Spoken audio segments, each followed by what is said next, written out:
like to find that rhythm and can run quite a distance once they do. Beautiful shot. They without and the triple. MBK puts us down to a 1v1 and wins it. Takes down one. Jay takes down another. Make that two on top. Jay! Mo doesn't know, or does he? He wraps around with the pistol. Indy doesn't even react. By Kafe. Oh my God!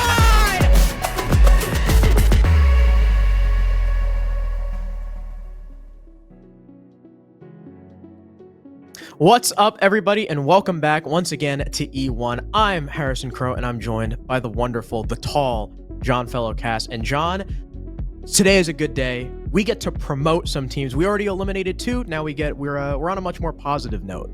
Yeah, it's the moment we've all been waiting for since we saw the new seeding from last week. The top 4 teams inside of Element 1 are going to have a full best-of-3 brawl to see who makes it up past promotion and who still has to fight a little bit longer inside of Phase Beta. It's GGG versus Arial and Carnival, formerly known as 1HP, versus SSG Academy. I mean, this is all that we could have asked for, Harrison. All of these teams have points to make that they could win these best 3 series, so we might be in it for the long haul. Yeah, not only are these looking to be 2 really good games, they're also grudge matches. They're probably the best matchups that we could have possibly asked for, and this is the order we're going to see them in. GGG versus Arial up first. That's the match we're about to see, and Carnival versus SSG Academy. Of course, Carnival being the previous 1HP team. Don't know what happened there, but they're Carnival now, and if I'm not mistaken, Fett is coaching them now. Well, he's definitely been making a lot of talking points about at least some default maps like Oregon, which I know that we've seen SSG Academy bring out a handful of times in Element 1 so far, so maybe we can talk about that more later since that is the second best of 3 of the day. We'll stick to GGG versus Arial for just a little bit longer and bring up their history so far in their matches played inside of Element 1. Of course, GGG is currently top of the list in almost everything except their defensive stat lines, funny enough. And Arial, well, they're right behind them in terms of just general seeding. Both teams are 2-0, except you had GGG with a couple of more one-sided matches in comparison to Arial. You had Gang Gaming play against CNE in their first best of 1. That was on Kafe. They won at 7-3. Then they played Slate on Bank. That was 7-2. And Arial, their match against Dilemma on Clubhouse was a little bit more competitive, but also they have a lot of experience scrimming Dilemma, especially on Clubhouse as well. So that made a little bit more sense that it really went down to the wire. Yeah, both teams have looked pretty good. I know when I was talking to Poison, Dilemma, he said definitely caught them off guard, but they have a winning record against Dilemma, I think, right? He said they lost to them once, and then they haven't lost to them since, and GGG's round count leads them by exactly 1. So both these teams have been incredibly dominant in their own right, and it definitely makes sense. Arial are, I think, the highest seeded CL team from the previous system heading into it, and GGG, a team of Pro League level talent / ex-pros players. Surf, Xeno, Spirits, and Kool-Aid all having their time in the league, and a lot of people would say, CZ, he's got the gun skill and the experience to hang with the best of them. This guy has been just getting better and better for the past 3 or 4 years. I remember when I first saw him, he was on Team Nobu, actually with Spirits, that Frenchie team. Shout out Rafi and Eska as well. And the fact that they're top rated right now across the whole league does not surprise me at all. I think we even talked to Arial a little bit. They weren't too surprised that GGG was going to be one of the top teams going into the beginning of Element 1. And a lot of that, again, just has to do with their general statistics, how well everyone has been competing so far in their best of 1 series. There has quite literally been no dead weight this entire time, Harrison. So when we were looking at a person to really highlight on this team, it did take us some time. Yeah, because they're full of so many talented players, but we did settle on someone, and it's got to be Spirits. He is the highest rated player on this team, 20-8 plus 12 in just 2 maps, 74% cost. Every single one of his deaths has been traded 100%, interestingly enough. And then he's 3-1 on the entry playing Buck Yeager. He's been kind of removed off of the hard entry role he's played in the past and the kind of more supportive role he had on M80. He's still mainly IGLing, but he's right in the middle of the action as that flex player, and that's where I think he's the strongest. And really, again, going back to how well everyone on GGG has been doing, at this point, we've seen almost all of them get into some sort of entry engagement. And even if they lose that first gunfight, they've been playing so well as a team in terms of just general coordination and positioning. They found a trade pretty successfully as well. And these aren't on like Joe Schmo maps like Villa or Oregon. It's on like Kafe and Bank, maps you don't see as often, and also maps that can be very punishing if you play on them incorrectly. So just seeing how well this team has been able to mesh together just off of core principles and general, map preferences that we've seen in these best of ones, it's definitely a good sign for them going up against a team like Arial that for a good couple of months have been the same core 5 roughly. Absolutely. And speaking of Arial Arise, this is the roster: Poison, Tra, who will now be known as Adam, Quartz, Asian, and Freak. Asian, Quartz, of course, having also some time in the NAL. Poison, Adam, and Freak have been grinding for a while. They are just behind GGG in terms of team rating. They have the first place defensive win rate in the entire league, and this is another team slated to win the entirety of Element 1 for a very good reason, and I'm so happy we get a taste of what could be a grand finals match right here. Yeah, just not unfortunately in that best of 5 series. It'll be a little bit more shortened for, I guess, our viewing pleasure so far, and so we can get a couple more games in for today.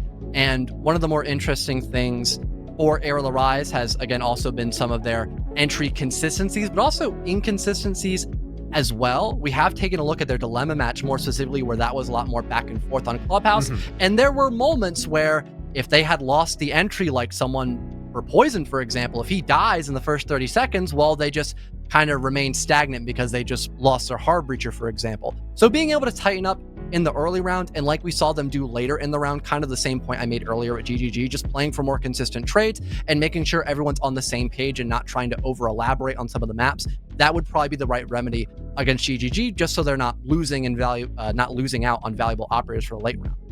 Yeah, though it is still a little bit worrying because GGG, they can get explosive.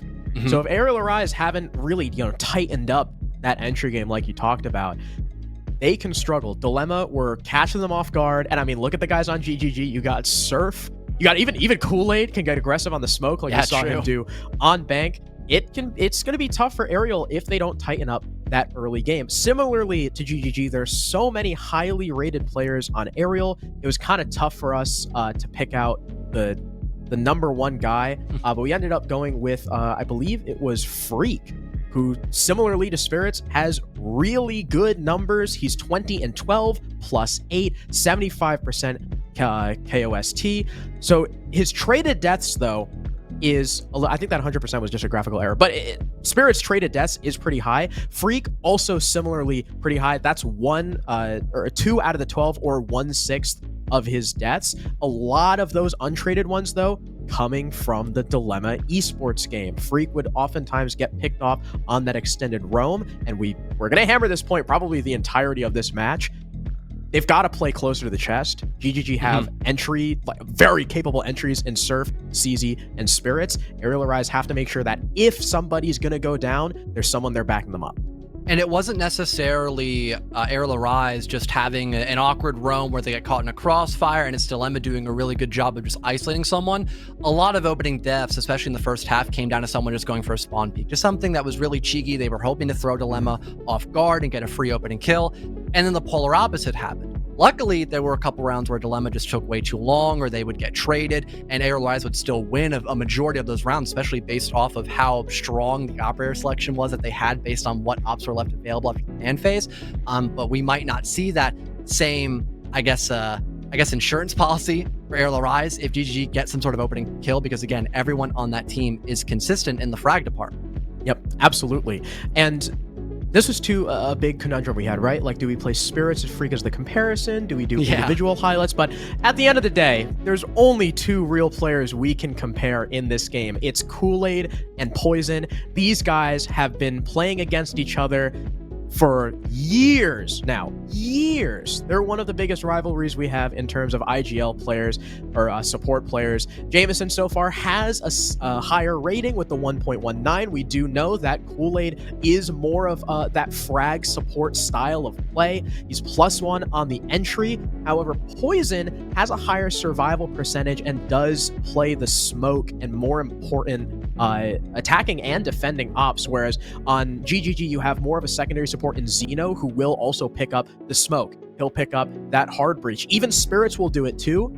On Arial Arise, it's gonna be poison 80% of the time. So really important that he stays up. Something that we noticed was a slight issue in that Dilemma Esports game. So Poison's got a great survival percentage right now, but again, GGG, if they keep pouncing like Dilemma did, do Arial start to struggle? It's kind of the point that we made earlier with Gang Gaming, that really anyone could fill into one specific role depending on just how they're feeling for that day. That also applies to what roles these players want to go for, since they've all had a fair amount of experience on one position or the other, depending on what team they've played on in the past and where they are right now inside of Element 1. Whereas Arial Arise, they've been this core roster for a couple of months now at this point, so they're pretty comfortable in what positions they're already in and have been in the past. So it makes more sense that you're seeing Poison directly on hard support compared to Kool-Aid, where he's the Grim. He is Grim himself.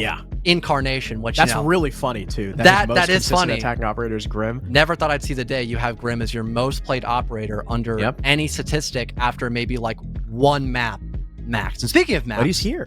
Yeah, it's true. Speaking of maps as well, we'll get to see if we go to any maps that could favor a Grim play, perhaps. He's a very situational operator, but I don't feel like that's a problem. It just adds more variety and maybe the potential to add more pocket strats. If you're a team that really likes to dig into going for hyper specifics, now he's not completely useless. So to any extent, you could argue that one operator in particular is good for any given situation. It's just, not as often as you would expect it. So far, we've got Oregon Sky, Border Villa. That does leave Kafe still on the board, Harrison. That would be a pretty good decider map, I'd say, since both teams have game day experience, even in Element 1. And it's going to be first picked up by Arial Arise. So maybe we'll see Bank as well. Perhaps just really large maps that these two teams could kind of clash it out and really try to expose any overlying weaknesses on the attack. But it's going to be Clubhouse instead, which we've also seen by Arial Arise. I don't think we've seen it by GGG anytime soon, though.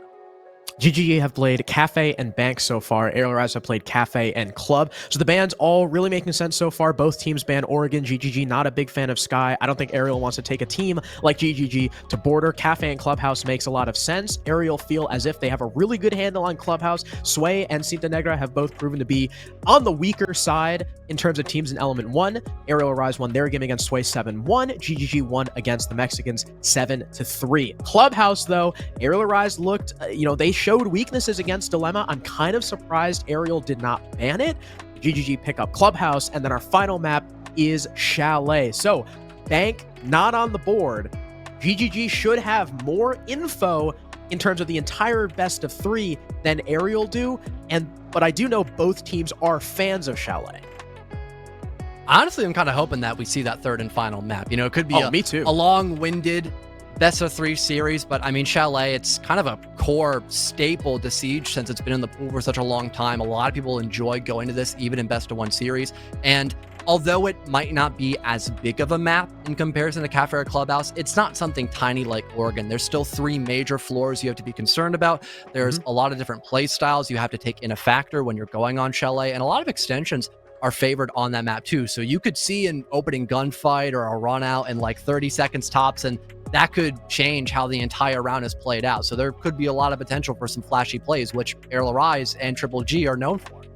Absolutely. I also really hope we see Chalet. Especially because, the Arial guys have been fans of this map for a long time. You got Kool-Aid and Spirits, who have that, the old Parabellum pedigree, who were one of the best teams on Chalet in the entirety of North America, even though they were still, they were still in Challenger League. But the first 2 maps, I'm a little concerned for Arial. If GGG managed to get the leg up on Kafe, Arial were playing a slightly weaker team in Sway, who we just saw lose to the team GGG played on Kafe. Plus, all those players on GGG have a good history on Kafe. If they get a leg up, I think it's going to be 2-0. The pressure, I feel, is going to be on Arial to win Kafe. And if it goes to map 3, it's a toss-up. I have no idea. Well, let's see what the rest of Talent has to say about this best of 3 matchup. I know I predicted that GGG would win this game, and wow, you are the only person who has Arial Arise. So I was thinking, when I first made this prediction, I thought to myself, man, it would be really funny if Poison beats Kool-Aid again, because way back when, in a little league called EPS, Poison played up against Kool-Aid's team. I think it was Phantom Troop versus Crack. And What a name. Poison went 0-11 and won on Oregon. Poison went 0-11, I think, in a 12-round game and beat Kool-Aid. So I was like, wow, wouldn't that be really funny? But the more I thought about it, and now looking at the maps too, I got to switch my vote. It's got to go back to GGG. So you're not going to see it on the graphic, but for the record, Ferme, our beautiful producer, our creative director, there we go. We're bringing it back up. Let's I go. am officially switching to GGG because just looking at the maps, I think it favors Gang Gang Gaming and their most recent head-to-head match, which was, granted, a little while ago. It was in the major qualifier. GGG won 2-0. So I'm giving the edge to Kool-Aid in the gang. Unfortunately, that does remove some of the variety that we had in predictions, besides the coin flip, Plus- which is quite literally 50-50. And Plus, no Yeah, one you're can not pass me now. No one That's can true. pass me because I have all the same votes as everyone else. So if we win, we Yeah. all win. If we all lose, they're going down with me. I got to play the prediction strategically. true. Fair enough. Well, we still have to wait a little while for players to get in the lobby, so we're going to hop into a quick Yeah, there's a little break. tornado or something. So Well, that sucks. I hope we can still have the game hopefully they're done. good. Yeah, Me but with, too. Yeah, with that being said, though, we'll hop into that break and be back once all players are in lobby. Don't go anywhere.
Welcome back, everyone. Apologies for the delay. One of the players on GGG was in the middle of a tornado warning, so the rain knocked out his power, but it is back. No forfeit needed here. Zeno is in the lobby. We got all 10, and we can get started with the game. Of course, map 1 is Kafe, Arial Arise's pick. Both teams have played it so far, so this one should be interesting.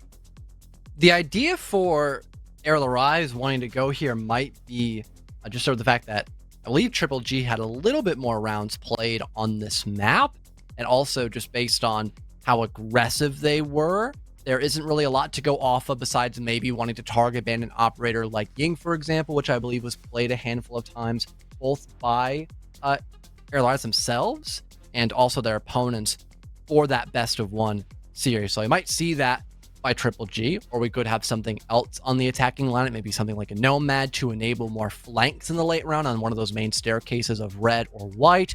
We could maybe see a Thatcher because he's also very good on Kafe in particular. And then we kind of go from there. Yeah, so there it is. We still have potential to have flank watch sufficiently covered. Also have the Azami ban activated as well. So for this map, makes a whole lot of sense. Probably going to round things out with either like a Mira or Solus, and yeah, there it is. So this is as dry as you're going to get for a ban phase, I'd say, Harrison. Yeah, these are, I would say, incredibly normal. Yes. Pretty typical. It does leave Mira up, though. On one of her best maps, we almost never see Mira up on Kafe because of how strong she is. Fenrir also up. I think Fenrir was banned like almost every single map yesterday, except for one. So glad we get to see him, possibly see him here. Valkyrie also up on one of her best maps. So like this is kind of what we talked about before, right? Is that now you've got Solus, Azami, Mira, Valk, Fenrir, even Cade to an extent. You can only ban 2 of them. So in removing the Solus, who does incredible work for the vertical because so much of Kafe's bomb sites rely on that vertical play, and the Azami, who can bunker down any position on the map, yeah, you take those away, but now there's the info from the Valkyrie, the info from the Mira, you know, the delay power and the entry denial in the Fenrir. We're not seeing all those just yet. We have the Valkyrie, but Poison has actually opted to play Clash, which is something he played against Sway that worked out pretty well. Potentially just having more to prolong a piano push without necessarily needing something like utility, maybe being more of a mobile Mira.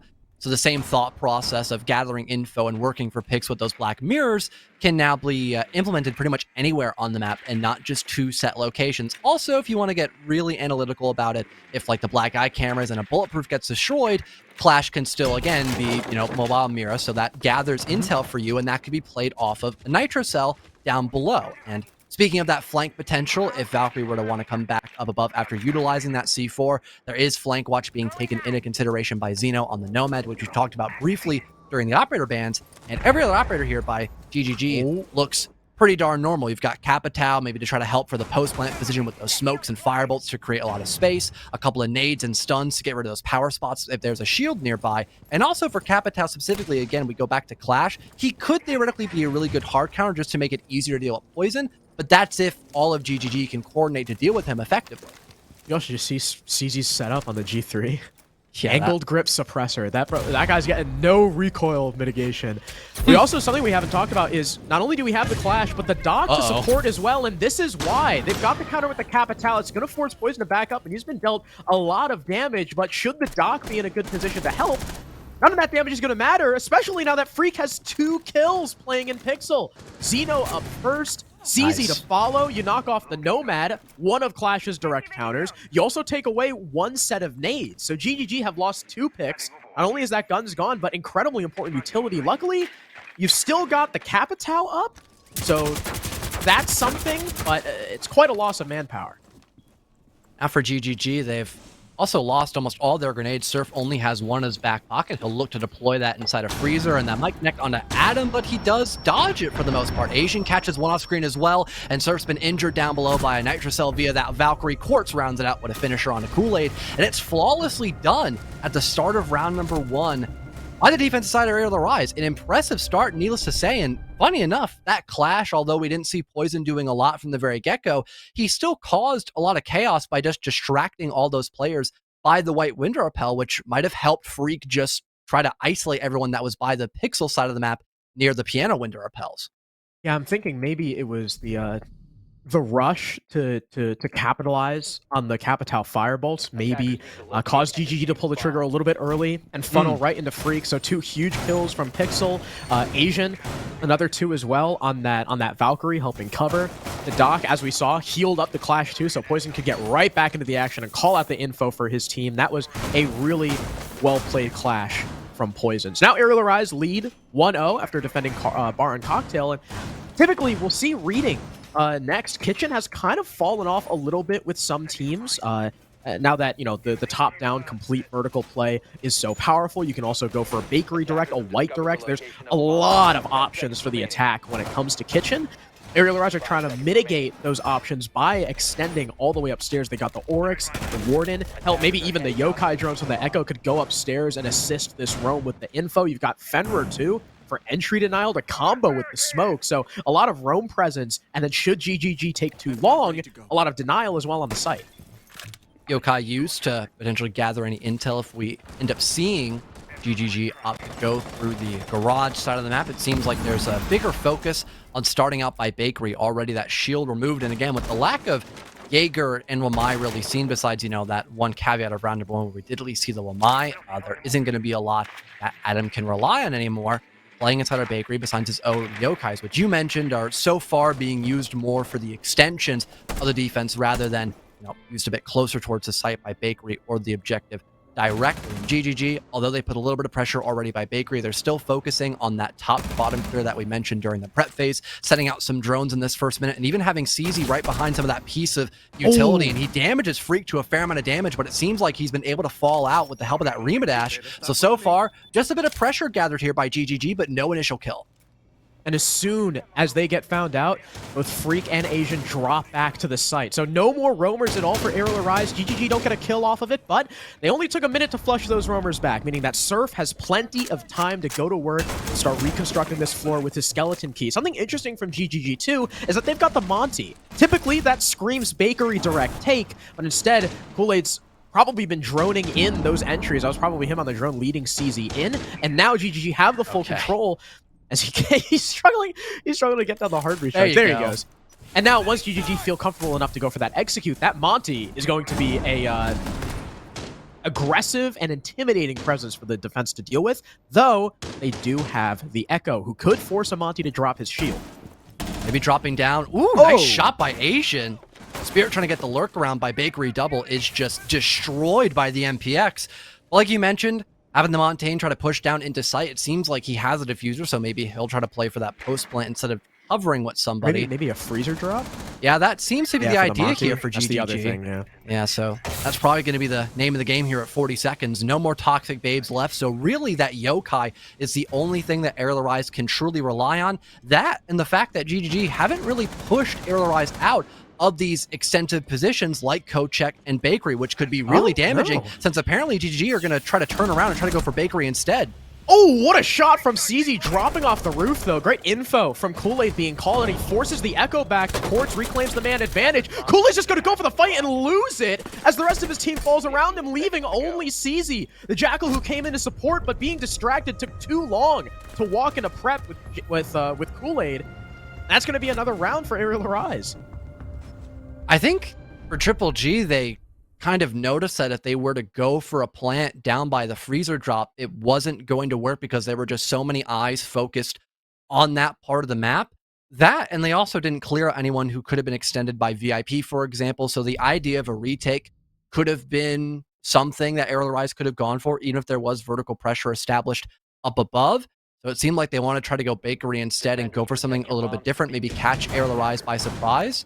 But again, with none of the extensions being pushed back, with GGG taking so long on that top to bottom clear, then setting up for the execute, they were swiftly able to stop that push by Bakery. And even when they had to give up that position, they still were able to give enough info to the rest of their teammates that that's where the execute is happening. So everyone was able to readvert their focus to that direction and still stop that play from working out.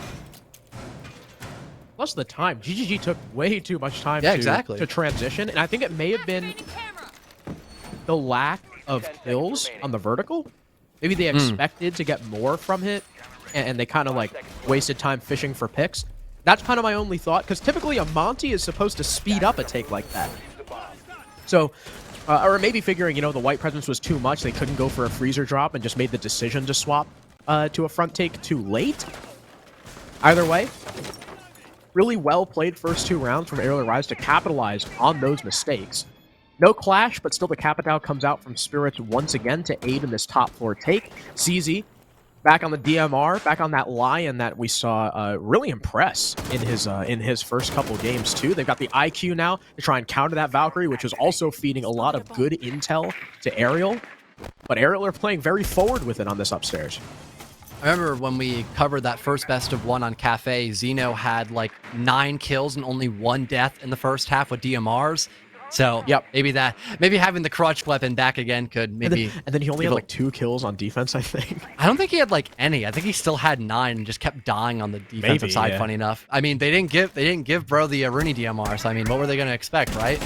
Hopefully GGG can straighten things out. Moving to a tertiary pick of Reading Room. Seems like for Arial Rise, they are, again, still expecting that top to bottom clear, which is very common for this site specifically. So they still have more info-focused operators, and now at least 1 extra Nitro Cell in the pocket of Poison, and luckily he didn't just outright die from that damage, so he's still intact. But the first Nitro Cell tossed up by Adam doesn't connect.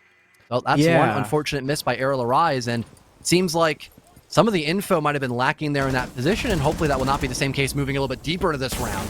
And they're just getting aggressive. Freak mows down CZ, but Kool-Aid has the immediate trade as they just say, screw it. We just got to push in. They've already wasted half the round. Court's trying to delay even more time with these toxic gas canisters. He gets droned out, but thanks to the gas, he's able to fall back for free. Meanwhile, Asian tussling with someone bottom white, or maybe opening the barricade for some phantom pressure. C4 goes out onto the rappel, but there's no one there. GGG end up with a 1-for-1 trade. IQ for Warden, though. We saw how many Valcams were placed upstairs. Now they might not know where the rest are. Spirits narrowly misses out on a rotation. Poison has a run out outside the garage door, but gets back in safely. GGG only have 45 seconds for Surf to try and work the floor and get in position to execute, something that they've been a little weak on so far. Major issue, though. Arial Rise, they don't have any direct denial for this plant. No more Toxic Babes left, no more Nitro Cells, so they gotta just win their gunfights to get this round. Poison goes 1-for-1. Asian and Adam, though, pick off a couple others. That leaves Surf alone as GGG once again try to drop into Pillar, but don't have the necessary time or info to go for that play. Now Surf's only got 15 seconds remaining. Case is not in hand. He does get a nice pick onto Adam, but how much can he really do? There is no indirect plant denial, as you highlighted, but Asian is going upstairs. He'll be able to use the vertical established by the attack to deny this player, but ends up dying anyway. But the time's so low, Surf doesn't really have a choice. He had to either plant in the open or lift off, in which case Poison was definitely, or sorry, not Poison, but Quartz was definitely going to be able to deny there. 3 defenses in a row, a flawless rotation for Arial. And for Triple G, there was really no spearhead that they could use to open up enough space and try to go for that plant safely. That seemed to be one of the bigger issues. Arial Rise, again, their extensions were still doing just fine in that round. They even had Asian play up above later in that round to then create some vertical as well, which is pretty nicely done, although it didn't work out necessarily. It did buy a lot of time. That last defender still standing. But again, to the earlier point, with those extensions still being alive and well, like we saw back in round number 2, and not having anyone to, for example, lurk down below to maybe apply a little bit more damage in that round, when we saw Triple G preparing for the execute, you just had Arial Rise begin to try to go for these mini flanks and just create somewhat of a crossfire, at least more than one person attacking a singular attacker during that same threshold. And with there being no sign of effective trades by Triple G, they lost the man advantage and really had no chance of getting that plant down. And another issue of taking too long and then not having the necessary info. Even at the very end there, the vertical almost worked against the attack thanks to Asian flanking with the man advantage. I mean, it ended up working against the attack anyway because Surf needed to take the time to get that kill. But I really hope GGG are able to just speed things up. Like, the clear was super slow for what it was. Arial did misplay the C4. I was going to talk about, John, right before the C4 was thrown. The strength of that Valcam is that you can't destroy it unless you walk like all the way to inner bar or to outer bar or like to heaven, in which case by the time you're there, you should be getting C4'd. I think Adam maybe pulled the trigger a little too soon. But it didn't matter because GGG took way too long to clear upstairs. They ended up going 1-for-1, but all 3 rounds, super late, no info. Playing pretty plain and simple. So a technical pause as Adam was having internet issues. He has to restart his game. He'll be back in a moment. Hopefully this gives a little bit of time for GGG to try and cool down and recollect themselves. Of course, it's not a tactical timeout, so they can't talk to their coach, who is VBM, the brilliant VBM. But you know, these guys have enough experience, I think, between Spirits, Kool-Aid, Surf, to at least discuss some possible solutions. And you guys can't see it right now, but one of those solutions seems to be Spirits on Cali. Ooh, well, don't really know how effective the Cali could be. Actually, if they run Clash again, the idea might be to have someone buddy up with the Cali to then counter her. It's definitely an interesting idea. And of course, you've got a lot of other burn options. So you could maybe not need to bring as many stuns as we saw last time. Again, there was only a Wamai for that top floor defense, which is probably where we're going to go again for Arial Rise. So honestly, having a Cali for that bomb site in particular doesn't sound like a horrible idea. But again, main thing seems to be just the pacing of the round by Triple G. We saw this problem just to a small extent in their first best of 1 on Kafe, especially when they were attacking Double Kitchen, which, to be fair, you have to clear out the entire map almost every single time when you have to attack Double Kitchen, unless you want to go for something that's more simplistic, like a Bakery Direct. That's kind of fair, but for other bomb sites, like Reading Room, where there's a little bit more leeway, that definitely seems to be more concerning, and they even had a more sluggish start when trying to deal with that Clash in particular back in round number 1. Luckily, that's not going to be selected this time for the 4th one, but if Spirits decides for some other reason he still wants to play Cali, at least he could, again, use that for either burn against the ADSs, trying to break the multiple amount of shields that Arial Rise has brought in this round, or even Evil Eye cameras. So that could leave more space for Surf and CZ with their frag grenades. Maybe someone's going to want to play below with the help of some info.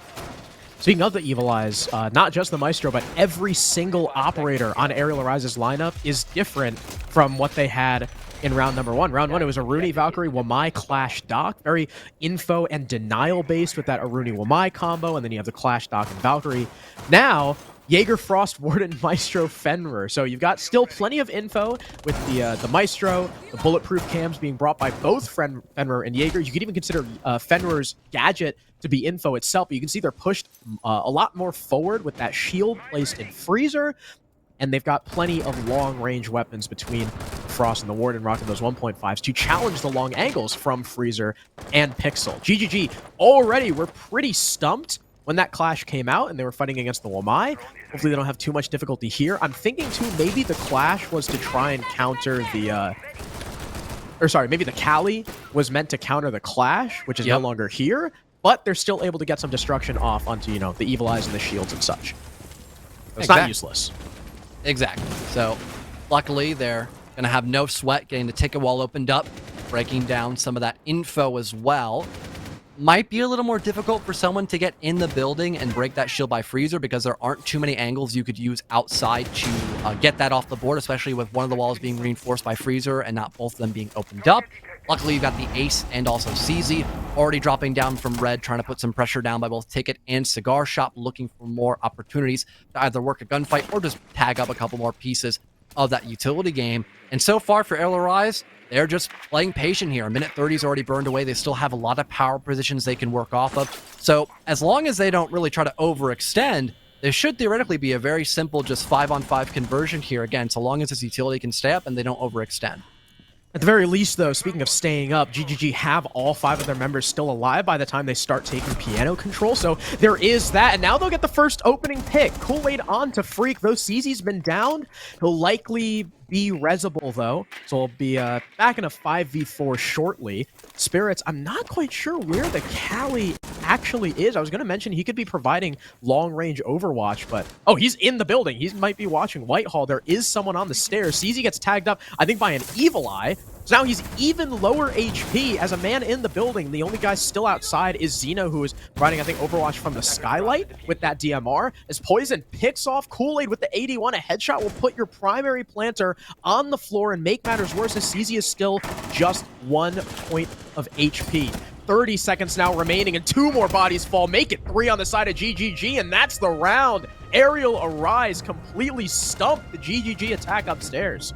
And I love with both Adam and Quartz playing off of each other, they only have to watch one angle. Again, the Jaeger is playing by white stairs, so Quartz does not have to worry about getting shot in the side. He can just focus on that freezer rotate. That also allows Poison to just look down one of the longest angles you can have on that top floor with an Alda. I mean, that's like best case scenario.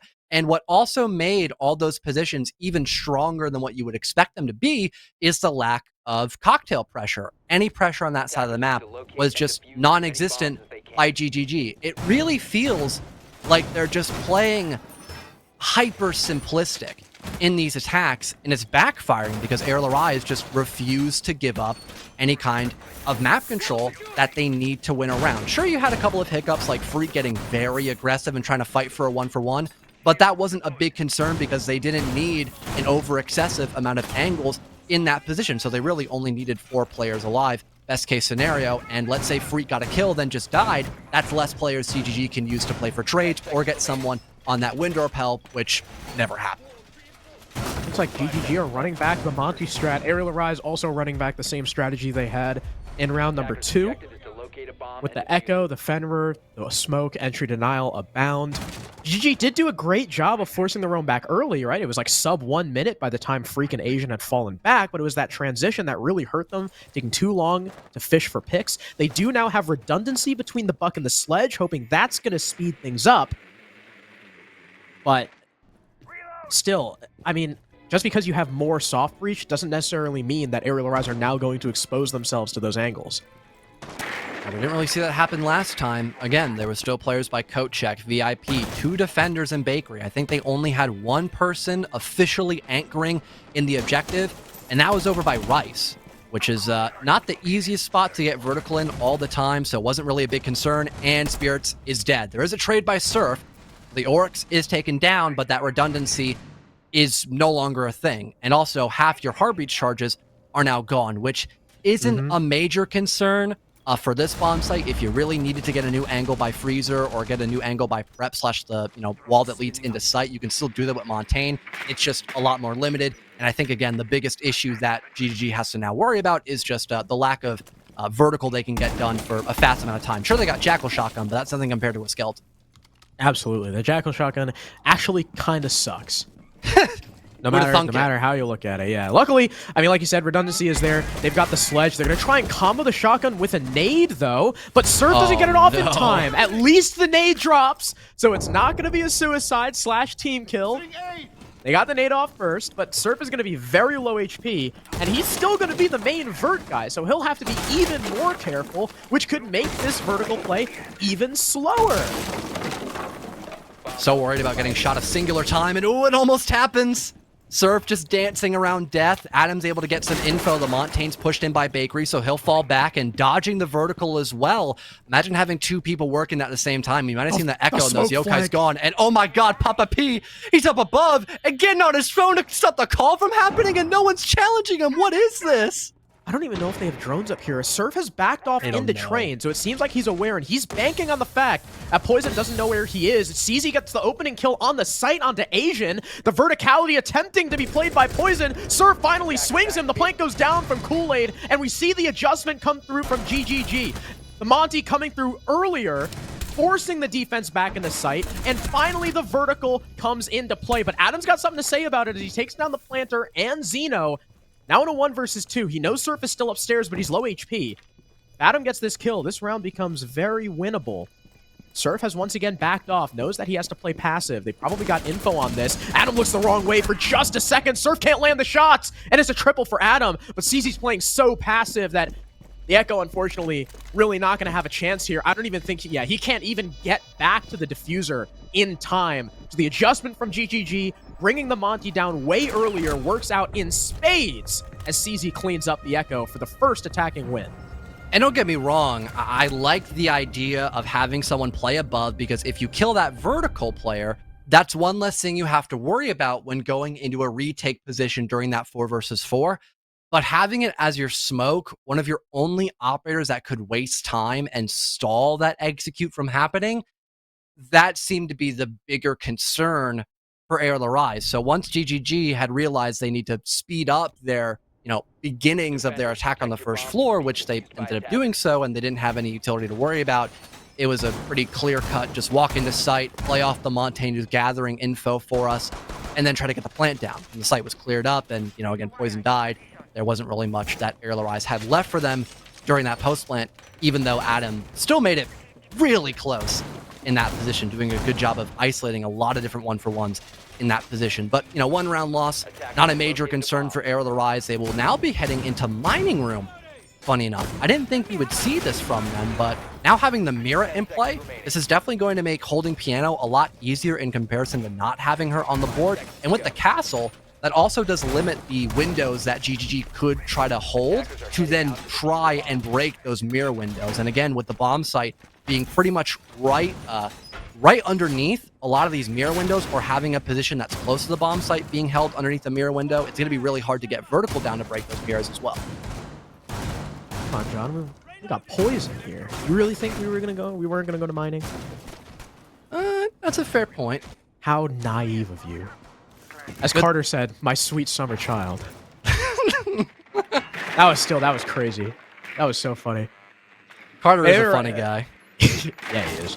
And Arial know how important this upstairs hold is for mining, especially that because GGG don't have to take quite as much of it as if they were taking reading, which is why they have members pushed up towards Pixel. Shaiko, maybe even a cigar position is in the works, as yeah, the mute will back off. He's got jammers to assist him. The open wall, Inhumator, the hatch open for a fallback. This is going to be task number 1, minigame 1 for Arial to try and get through. It's going to be Quartz, who's he's only 2-1, but the guy has 5 assists. And now he's dead. Yep, 2-2 now. Just kidding. Well-placed grenade. Gonna land right on the mute before he can fall away. Oh, yeah, and GG's playing right off.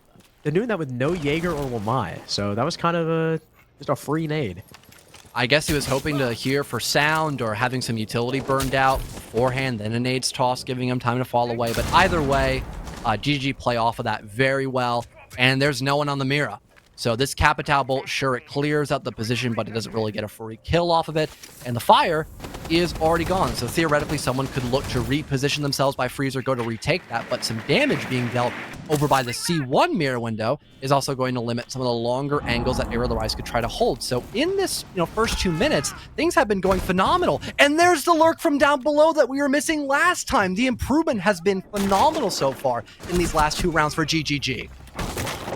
It's taken a little bit long, but it's better late than never. Looks like they're about to take their second round in a 4-2 half on Kafe. Certainly nothing to scoff at. It's Freak and Adam, though. 2 of the top performers for Arial Arise left in the clutch as Freak gets full blinded, is forced to fall away. Zeno was running away. He wasn't even interested in challenging as the rest of the attackers now start to drop through. Freak's got some info. He's going to start swinging, but he can't take out the Capitao. Spirits is now on the board with that kill, leaving it all up to Adam in a 1 versus 5. He got 3 out of 4 in the previous round, but he'll get none here as GGG go flawless to take their second round and finish the typical 2-4 half. Starting the first half and closing it out as well with a flawless round for each side, respectively, of Arial Arise and GGG. Like we both mentioned, although it was a bit of a slower start, we did see that line of improvement by GGG when they finally figured out, okay, we're just taking way too long on these top to bottom clears. We're not getting these lurks established that we need to also push players at a power spots. Let's try to innovate and do that. And because they haven't, gone for a tactical timeout yet, they don't really have to be too concerned about, having maybe a crappy second half start and needing a bit of a breather. They can still go for that if need be. So all things considered, that was probably the best we could have had by them in the first half, besides maybe a 3-3 split after we saw those first 3 rounds be pretty much flawless almost every single time by Arial Arise. And also seeing a little bit more aggression on the entry from rounds 4 to 6 is also definitely a good look by GGG, as again, almost everyone Arial Arise is very confident as well in taking those early gunfights. So maybe if we see more of that entry aggression on the defensive side now, that could also even the scoreline a bit more for GGG. Yeah, I'm very excited to see how the attacks from Arial Arise shake up, whether or not they'll be swifter, as Poison has clearly done his research. We do have, now of course, again, you all can't see this because we're on the technical pause screen. Arial Arise do have a Ying picked. And one of actually the most consistent attacks we've seen in the whole league so far has been Ying going into Cocktail. Now, they've got Nomad Ash Hib, so it's not necessarily a lineup leaning towards Cocktail, but, 6 picks a thing. You could always switch it up. However, GGG are looking to start on mining, John. And they've got both Bandit and Cade. Never mind. They're still switching. All we can do right now is kind of guess. They had a Bandit and a Cade at one point. Cade just swapped off to Goyo. Kool-Aid is sticking the Vigil for now, too. Odd. Don't see that one every day. Yeah, He's kind of fallen off. I'm actually a bit sad about that. I like Vigil. Yeah, that is a fair point. I don't know. I think the patch has gone live as well, where it's a little bit easier to locate him in some aspects, I think. Or he might have gotten buffed, actually. But that doesn't matter because he's not picked anymore. He kind of sucks now, like you mentioned. It's better to pick ops like Warden, who have good secondary utility. With Ying being pretty commonly picked from time to time, he's good to counter that. And also 1.5 optic with a gun that has no recoil. It's kind of dumb not to bring him in a fair amount of situations. And yeah, we've got double kitchen confirmed by GGG, so we could expect one deployable shield maybe used by VIP, and the other one could be put pretty much anywhere the defense wants. That's either bakery, that's either the bomb site. There's a lot of options that would make sense. And okay, they're gonna use TCSG to open up the entire connecting wall. Yeah, that's pretty epic. It's gonna be really. It's gonna make it easier to stop a direct take if it happens by bakery. So I respect that. Yeah, they got Goyo, Echo, and Wardage. They got plenty of tools to try and challenge those long angles. Yeah, exactly. A bit disappointed that all our speculating went to waste because they chose a completely different site that we were going to. It's like they were like consistently switching around the site. Their operators, like they were hitting us with the Gasher tech. Although no one could ever see that except us. It was really Gashers sad. hated casters, perhaps. I don't know. I still don't know why he did that. It's not like the other team was going to get tricked. They can't. Anyway, though. You never know. Yeah, I guess. The GGG have, plenty of delay power, as Arial did. They're bringing both the Echo and the Fenrir, except instead of a smoke, they've got a Goyo, which means Surf doesn't need to be actively alive for his info to be useful. Flores drone comes out, though, immediately destroys Kool-Aid's VIP shield. So very early on, Arial Arise have pretty much unlocked the Whitehall now as an avenue for attack. Raj wall open too. Better angle, not to overexpose yourself against that VIP player. And we saw the back window opened up by VIP as well. Across the map, you've got the bakery clear going pretty good on the start. Spirits is dead, no more yokais available. That leaves pretty much just the impact grenades and Vulcan shields. That's the biggest threat or deterrent so far in this clear. One of those many Vulcan packs now will detonate by the bakery double wall on an impact to try to break the Selmas. I'm not too sure. It did connect. It was close enough. Good throw by Surf. To still prolong Arial Arise, waste a little bit more time.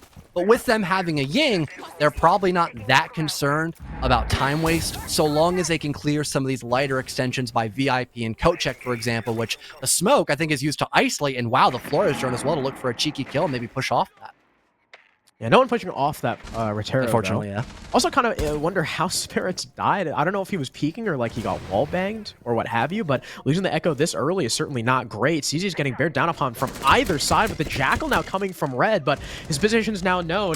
Ying starts to come through with Candela's Freak, gets a kill onto Kool-Aid before he's down. Surf will finish him off, but the defenders are falling one by one. Now Surf's about to get shot in the back, and there's Adam finally striking as Asian hits the floor, leaving it all on CZ in a technical 1v2. Now a 1v1 with Adam getting the plant down, but it's not going to matter. Port's holding the long angle all the way from Small Bake, gets the final kill, and Arial start their attacking half of the win.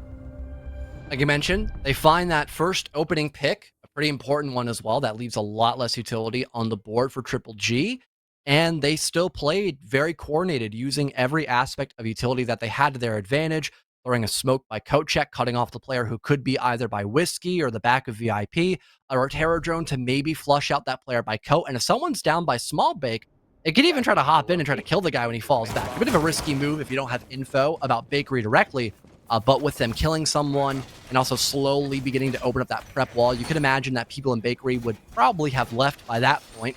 That wouldn't have been a risky move either. And also, again, we talked about the space making with those smokes and Rotero drones. You also have the elephant in the room of Ying. Those Candelas mid to late round were also very impactful at doing that. And if someone gets caught at the wrong time and fully blinded, that's an even easier gunfight to take. And now we're seeing that original lineup that was teased by Arial when they had assumed it would be Bar and Cocktail as the bomb site selection for Triple G. And now that they've kind of figured that out during the prep phase, they're going to be running operators more tailored towards that, like the Habana for range breach for both Freezer and Ticket. They've got Nomad for flank watch. Sadly, no Ying, but they were probably assuming something like a Warden would be on the board. So I guess they're going to try to double back on that one instead. But they still have a good op like a Dokkaebi and IQ, for example. Ooh, Asian calling out Xeno. That looks like default. Am I crazy? I think he's got the. I think he's got like the horns. I only saw it for a second, so I don't know. Well, unless there's a formal protest, it does not matter, and it doesn't seem like there is, at least for now. So, on with the round. Like you mentioned, the Nomad is coming out from Aerial Arise, knowing that GGG sometimes like to get they like to get jiggy with it, John. So Nomad's going to help stop that. Dokkaebi to an extent as well. I like Quartz playing the IQ just in case GGG have the Valkyrie. Could also be useful in finding those Cade Claws. Aerial Arise have plenty of tools at their disposal. The Hibana mainly going to be used in opening the castle barricades, as this is a reading site. All you really need her for, if you're not worried about the mirror windows, is the hatch. And even then, for a mirror window, you know, it only takes 2 pellets, so Poison can be super flexible with those. Well, I misspoke about the bomb site. It's down below in reading. It is. My bad. It is reading. You lied. Maliciously. I just love lying to the audience. My favorite pastime activity. With that being said, though, this is just going to put more on Arial Arise's plate that they have to deal with. Poison. And a little bit closer down that white hallway. Adam's actually droning him in, it seems, to make sure no one's playing by the top of white staircase. That could maybe allow Quartz to play elsewhere. And also just making sure no one's left on that top floor. So if need be, they can get vertical down, which Freak immediately begins to put that hammer to the floor, trying to spot any opportunities he can in this next minute 15 or so. And it looks like GGG are just waiting for some sort of info to maybe work a free kill with that Nitro Cells. Again, they hear the sledge working up above, and it's only a matter of time before he has to dance around these Nitros.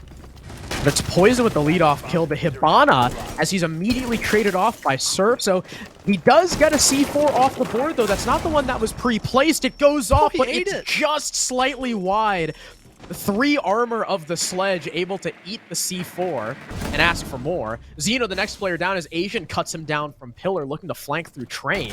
That's going to drop a cell phone, too. No one on GGG really in range to stop that from happening. Should Asian decide to hack those cams? Kool-Aid holding a pixel gets dumpstered by Adam. Wow, what a shot from the Nomad. It's a 2 versus 3 now, making a 1v3 as Adam continues his tirade, leaving it all up to Surf.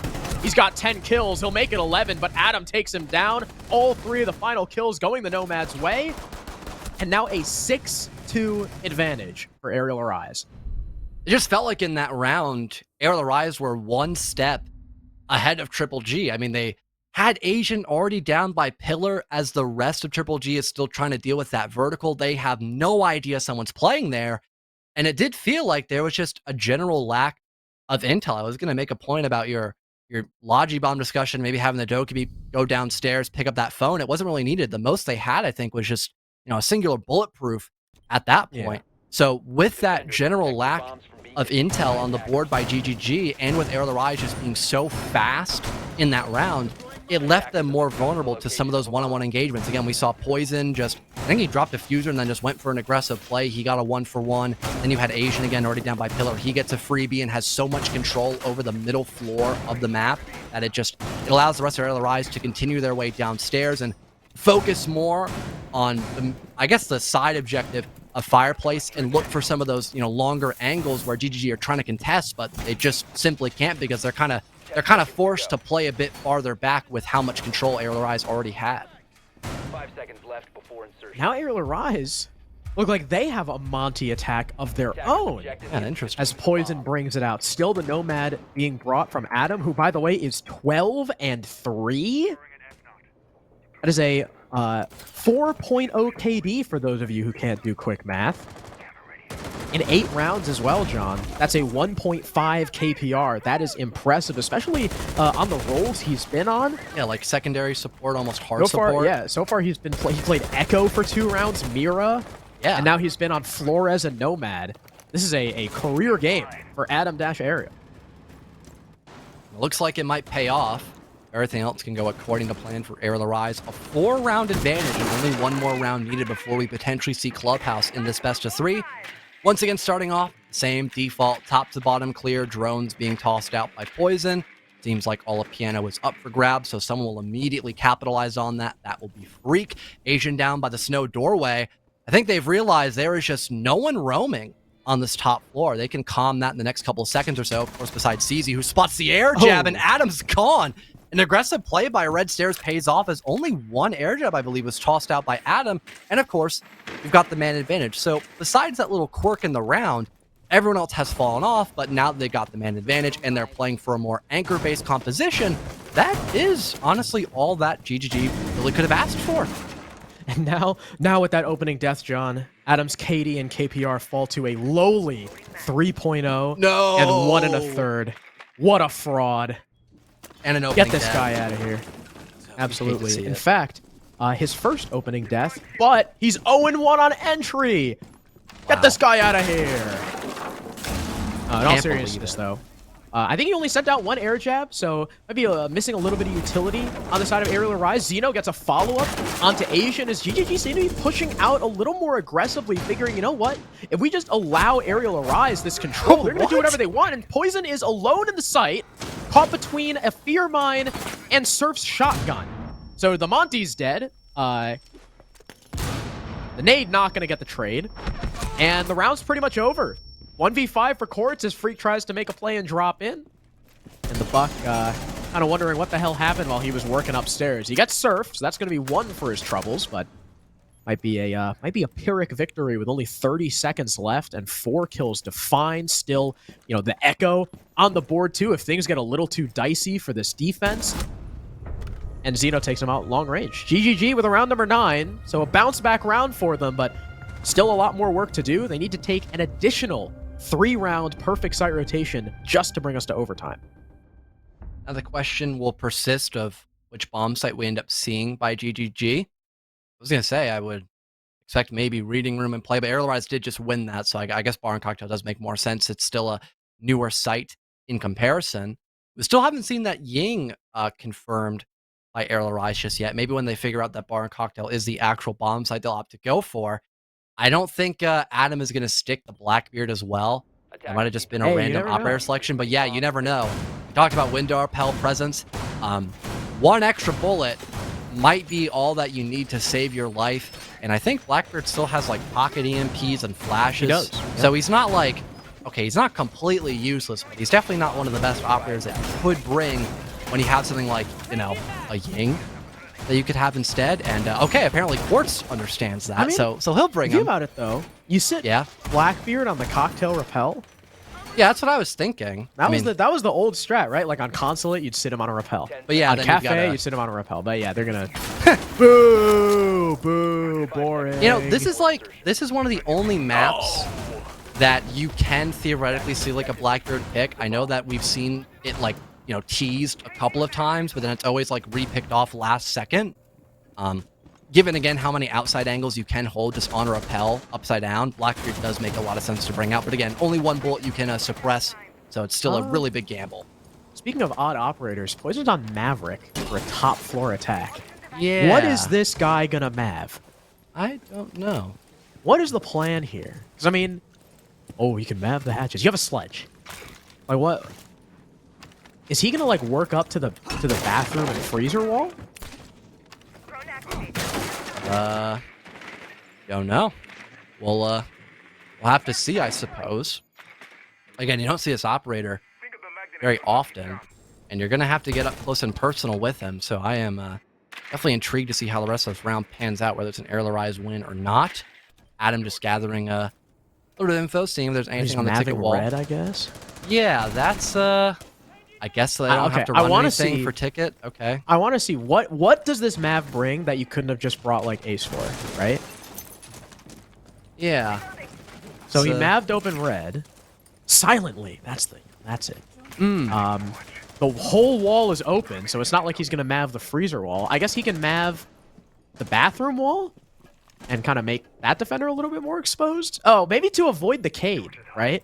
Because if you're going to open the bathroom wall, if it's full reinforced, then there's nothing stopping you from doing this. And there we go. Spirits almost dies, and finally he's picked off from the windows. There we go. I was questioning it, but it ended up working out. Kool-Aid gets the immediate refrag thanks to the C4, but you lost your smoke real early.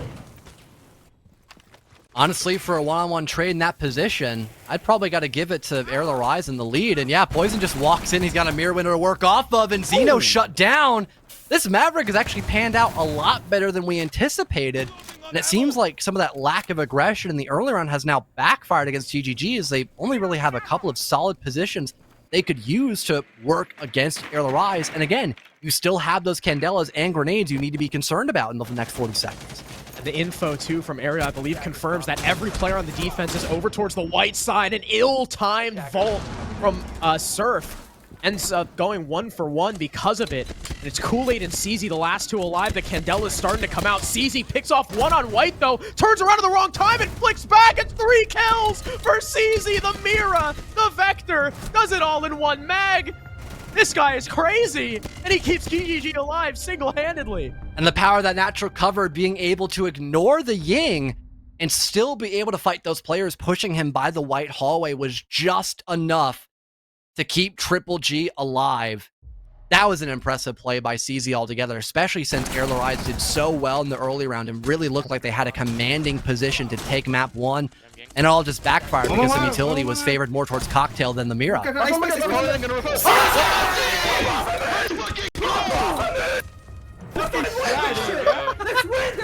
not a fucking fraud. He's not a fraud. Get off of me! CZ tree-wise, ladies and gentlemen, as he says. Yeah, the second flick onto the second guy pallets was crazy. That was the round winner there. Huge props to CZ for keeping his team alive. I was really concerned, right, with the Candelas going out. Arial knew everybody on the defense was on that side of the map, but Surf goes 1-for-1, and CZ cleans house with the again. I gotta stress, with the Vector, 20 bullets, highest rate of fire in the game, and kills all 3 people in one mag. This guy, you know, he may not have the Pro League experience, but I fully believe, and a lot of people would agree with me, this guy is Pro League level talent. So GGG keep themselves in it, John. They still got 2 more rounds to go. Looks like we got Reading Room now on the drawing board, at least from what we can see. Unless we want to see Mining Room changed off last second by Triple G. That mirror being brought out with the help of the extension. And I'm wondering what Arial Rise might want to change up. Looks like they've got the Ying picked again. They have 0 on the board. So more maybe secondary hard breach. And also still having someone who can technically be on that flank watch. Maybe depending on like the range of your Argus cams, you could even use them to break some utility as well. Seems like a likely option perhaps. But so far, having GGG all of a sudden kind of spring back into life, definitely a well-needed sign for them. Even more so, going down into Double Kitchen and completely flatlining that attack earlier.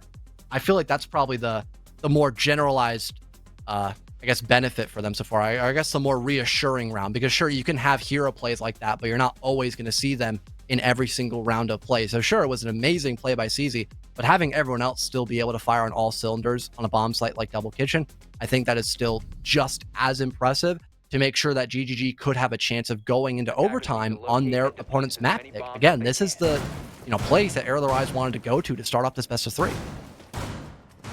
Speaking of firing on all cylinders, we're starting to see some more members of GGG start to wake up. It was kind of the Surf show earlier, and with Arial Rise, I mean, look at their score lines, right? None of them really falling behind, whereas GGG have Spirits, their best rated player, going 1-8. Xeno was also like 1-7. Kool-Aid was 2-7, I think, for a time. CZ would have been even if not for that round with those 3 kills. But now we're seeing more and more of these guys start to join Surf there in getting these picks.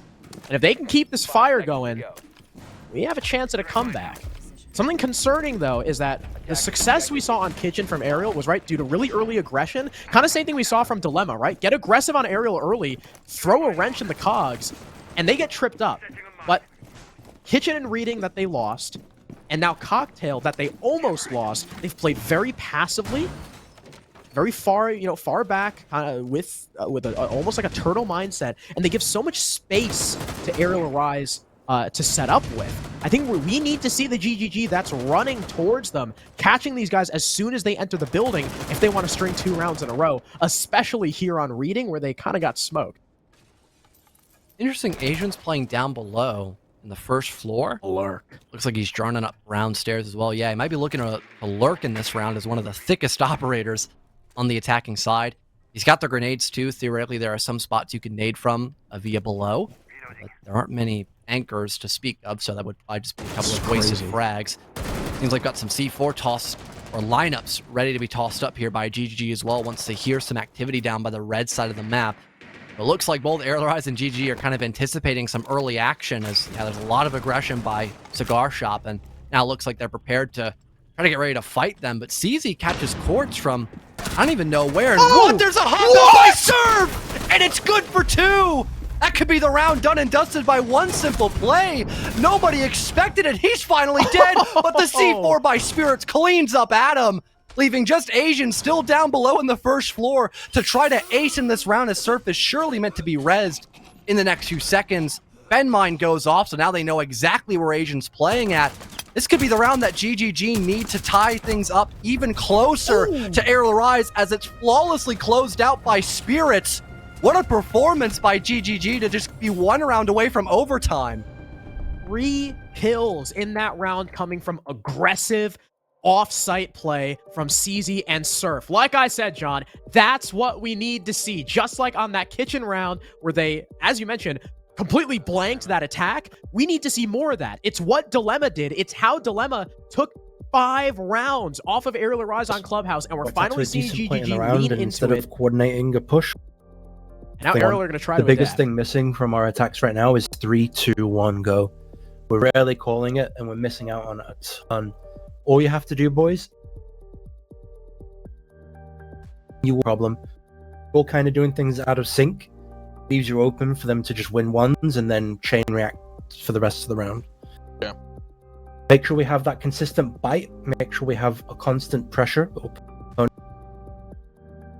them play, because that's what we've been practicing in scrims so much, is making them move speed pace early on in these rounds. Hot drop care. When we get that man advantage, it's now time to play on a 3-2-1 execution. Okay. All right. Take your time, boys. There's no rush whatsoever. These rounds are ending so fucking quickly.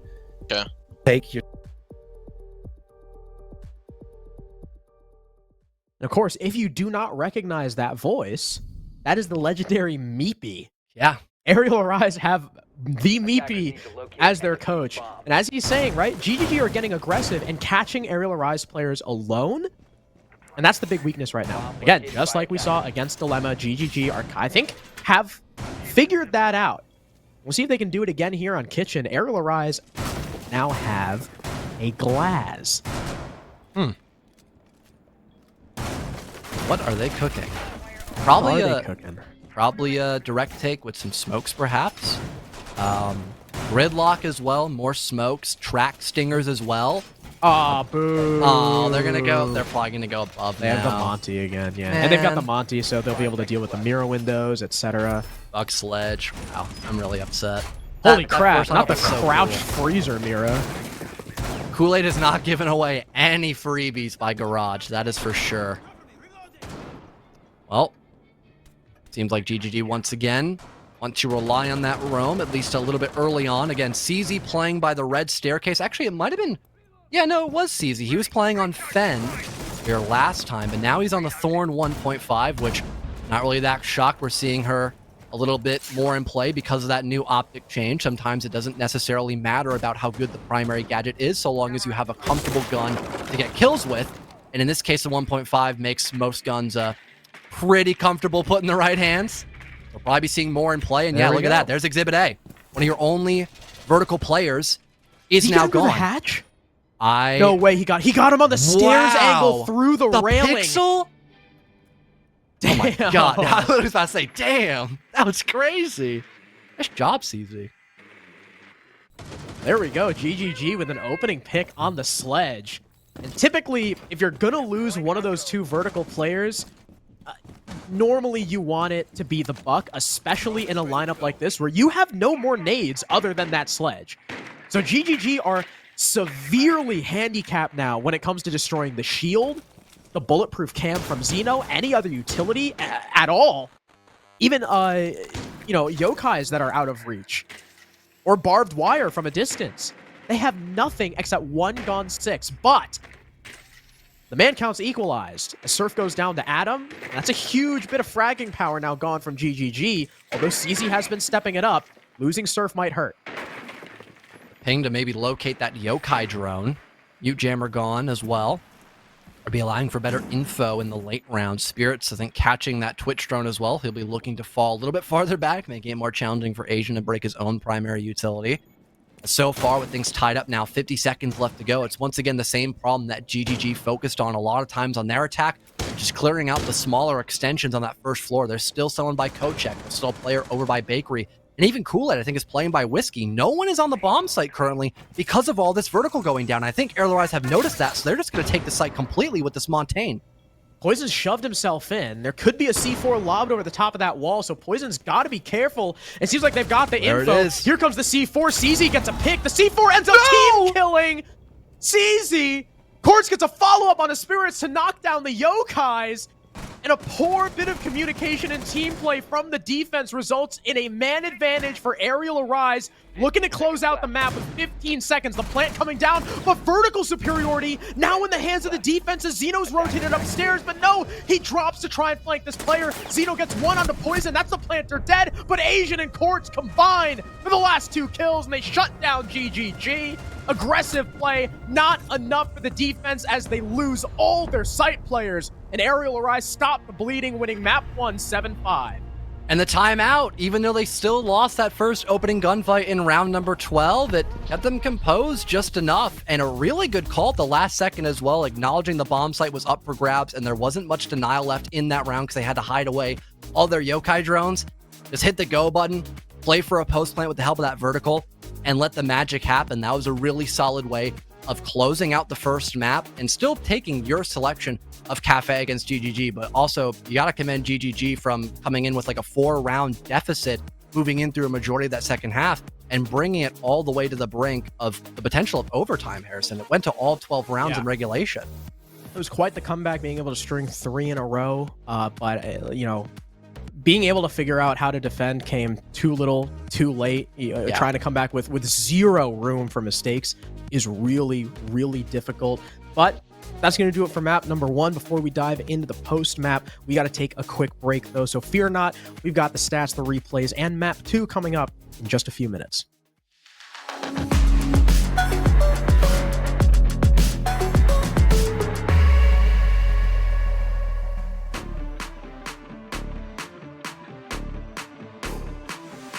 Let's go. Can't wait, I need right now. Just watch how I move. Just watch how I move. Hate it or love it, I kill it, I pack up the room. I spend all my time in the lab. Running like I'm getting paid time and a half. We finally made it, I know that they hate it. We carry this right out of the bag. The timing is right now. Right now. Right now. Just watch how I move. Right now. Right now. Right now. Just watch how I move. Can't wait, I need right now. Just watch how I move. Just watch how I move. Hate it or love it, I kill it, I pack up the room. Keep your eyes on the clock. You might miss on your chances to rise if you blink. Got a vision, your way to the top. The chamber alert, attracting the things you deserve. Just know I do this on a regular. The hustle keep calling me up on my cellular. 5 a.m. stuck, plotting the rest of them sleeping. That's why I'm still all the way up. I cannot be top, block, hand on the clock. Marathon running, ain't making no stops. I came from nothing, my days on the block. This just is what I just gotta do. Right now, right now. Just watch how I move. Right now, right now, right now. Just watch how I move. Can't wait, I need right now. Just watch how I move. Let's go. Timing is right now.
Welcome back, everybody. Map number 1 was a heater. It looked like it was going to be a dominant aerial win until that second half. GGG started to bring things back, but figured things out just a little bit too late.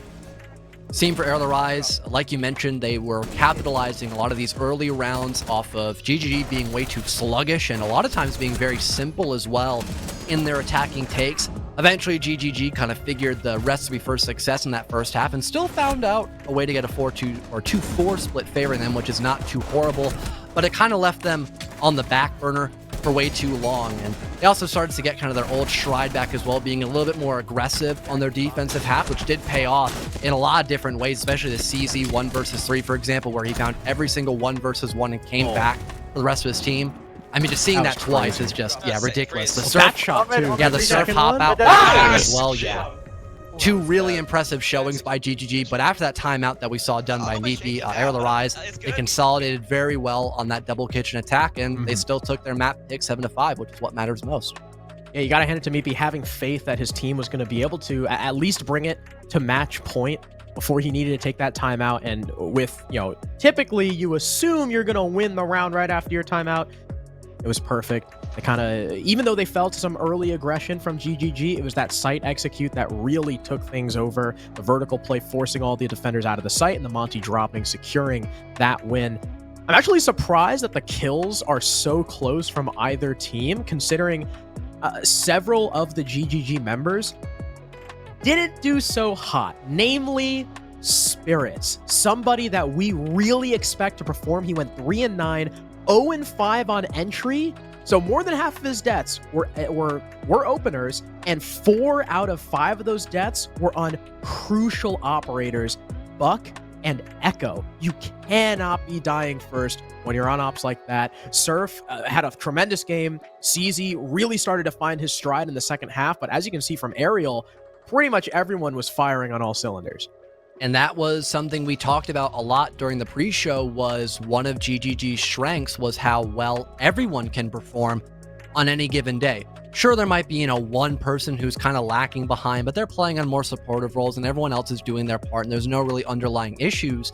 Now, when you see a majority, basically over, half of your roster just underperforming, now there's just so many weaknesses that the rest of Arial Rise is playing off of to still take their map win, go to Kafe, and now head to still common territory of Clubhouse for map number 2. So if we don't see a drastic change in, again, pacing on the attack for GGG and just general, I guess, gun skill heading into this map as well, we might not see Chalet, which is, again, a map we were really hyping up to go see with how close the stats were before this best of 3 between Arial Rise and GGG. Now, the last time that Arial Rise and GGG played was in the major qualifier, as we mentioned, in the phase 2 of open quals, so like the closed quals basically. GGG beat Arial 7-3 on Clubhouse. Then we go to the qualifier playoffs and GGG 2-0'd Arial on border, and then Clubhouse. And especially, again, we're going to reference it with how Arial looked yesterday against Dilemma on Clubhouse. They looked like they were showing signs of weakness. I fully expect this to be a bounce back map for GGG. And then map 3 is going to be, who the hell knows? Well, that's what you kind of want to expect sometimes in a decider map, seeing really either side have a good argument for their win, especially depending on how they perform on game day, which we've now seen a majority of strengths for Arial Rise. We've seen a fair amount of weaknesses for their opponents and also some strengths, to be fair as well, to give them some credit. Those hero plays towards the end were impressive, to say the least. So for Clubhouse, maybe hoping that Arial Rise kind of feed into some of that early aggression like we saw in their defensive half against Dilemma. That could be one way to get the ball rolling, perhaps. But it did seem like for Clubhouse, after that matchup, Arial Rise were kind of awakened by it, and they were like, okay, this is kind of a red flag that we've got to clean our act up, because not everyone's going to be a free win in this best of 1, even against teams that we kind of know like the back of our hand because we've scrimmed them countless times, which also to an extent, if you've played this team a million times, they also have good work on you. For this case, there is some past experience, and now you just played a map on your opponents. So you kind of expect, you're going to have a couple of roamers, maybe a bit of utility brought up above on those extensions like you see a lot in Clubhouse. So that's something we could probably see by Arial Rise. And GGG probably understand that, both from seeing them play against Dilemma just last week and also now seeing them play on Kafe, which is a fairly similar map. Something that is a little bit worrying, though, heading into Clubhouse, is that just like Kafe, GGG are starting on the attack, and their attacks on Kafe tended to look a little bit disjointed and ill-timed. They were very slow in terms of not the clear, but the transition, which is arguably just as, if not more important than the actual clear itself. But we'll see how they do on Clubhouse, a much more standard map than Kafe in a lot of affairs as we head now into the operator bans. Once again, though, all 6 of those defenders we mentioned, incredibly powerful on Clubhouse, except for maybe Solus isn't quite as good because you don't have as much verticality in terms of plant denial, except for maybe like CC, because Jim you can plant typically on the bed, and by the time you get the plant on Jim, you have full site control. But Hibana and Monty. So Hibana makes sense, she's the best Heartbreacher on this map, but the Monty, full target ban to poison, because I think we can agree Arial may have used that Monty a little bit better than GGG did. That in Clubhouse is a much easier map to Montaigne. I mean, don't need to really use as much utility to clear out rafters, for example. You've got your tunnel. You could maybe use him on a couple of other bomb sites as well, like Barn Stage doesn't sound too horrible. But the 2 main bomb sites of CCTV for rafters, and then of course going back down to the basement for dirt, those are like the 2 primary spots you want to bring a Montaigne. And he's got secondary hard breach. So with the Hibana ban, those pocket charges are even more valuable now in this map. As well. The most you have to worry about now is probably impact tricking, best case scenario, but we're not going to have to worry about any of that impact tricking, as it's normally common on just the basement floor bomb site. We'll instead be having CCTV and cache as the first objective selected by Arial Rise, where they've got Mirror Window and some Yokai's plus Solus for a lot of intel, even the Fen gadgets, if you want to make that argument. So roaming on this map as well, with the help of all this info, very likely for Arial Arise to implement, but they also have some utility to, maybe create some barriers between Triple G, like the Wamai probably stacked up by Raptors. I think the most interesting factor of this composition is probably Poison with the Echo Shotgun. So he's going to help create a lot of those lines of sights. It's not going to be just Quartz's job to do that. And I don't know, maybe playing a little bit down below with the Echo Shotgun, that could be interesting, but I'm not too sure where he's going to want to position himself in this round. Picking up the Zoe, is odd considering how little play we see from her now, especially because, Iana is kind of better in almost every way. The mirror window on the main breach will be opened by Spirits. Or rather, the wall will be open. The mirror was actually opened by the defense for an impact trick, I guess. So, yeah, you've got a little bit of the wall open, but thanks to the mirror, it's not, and the impact, it's not a full hole.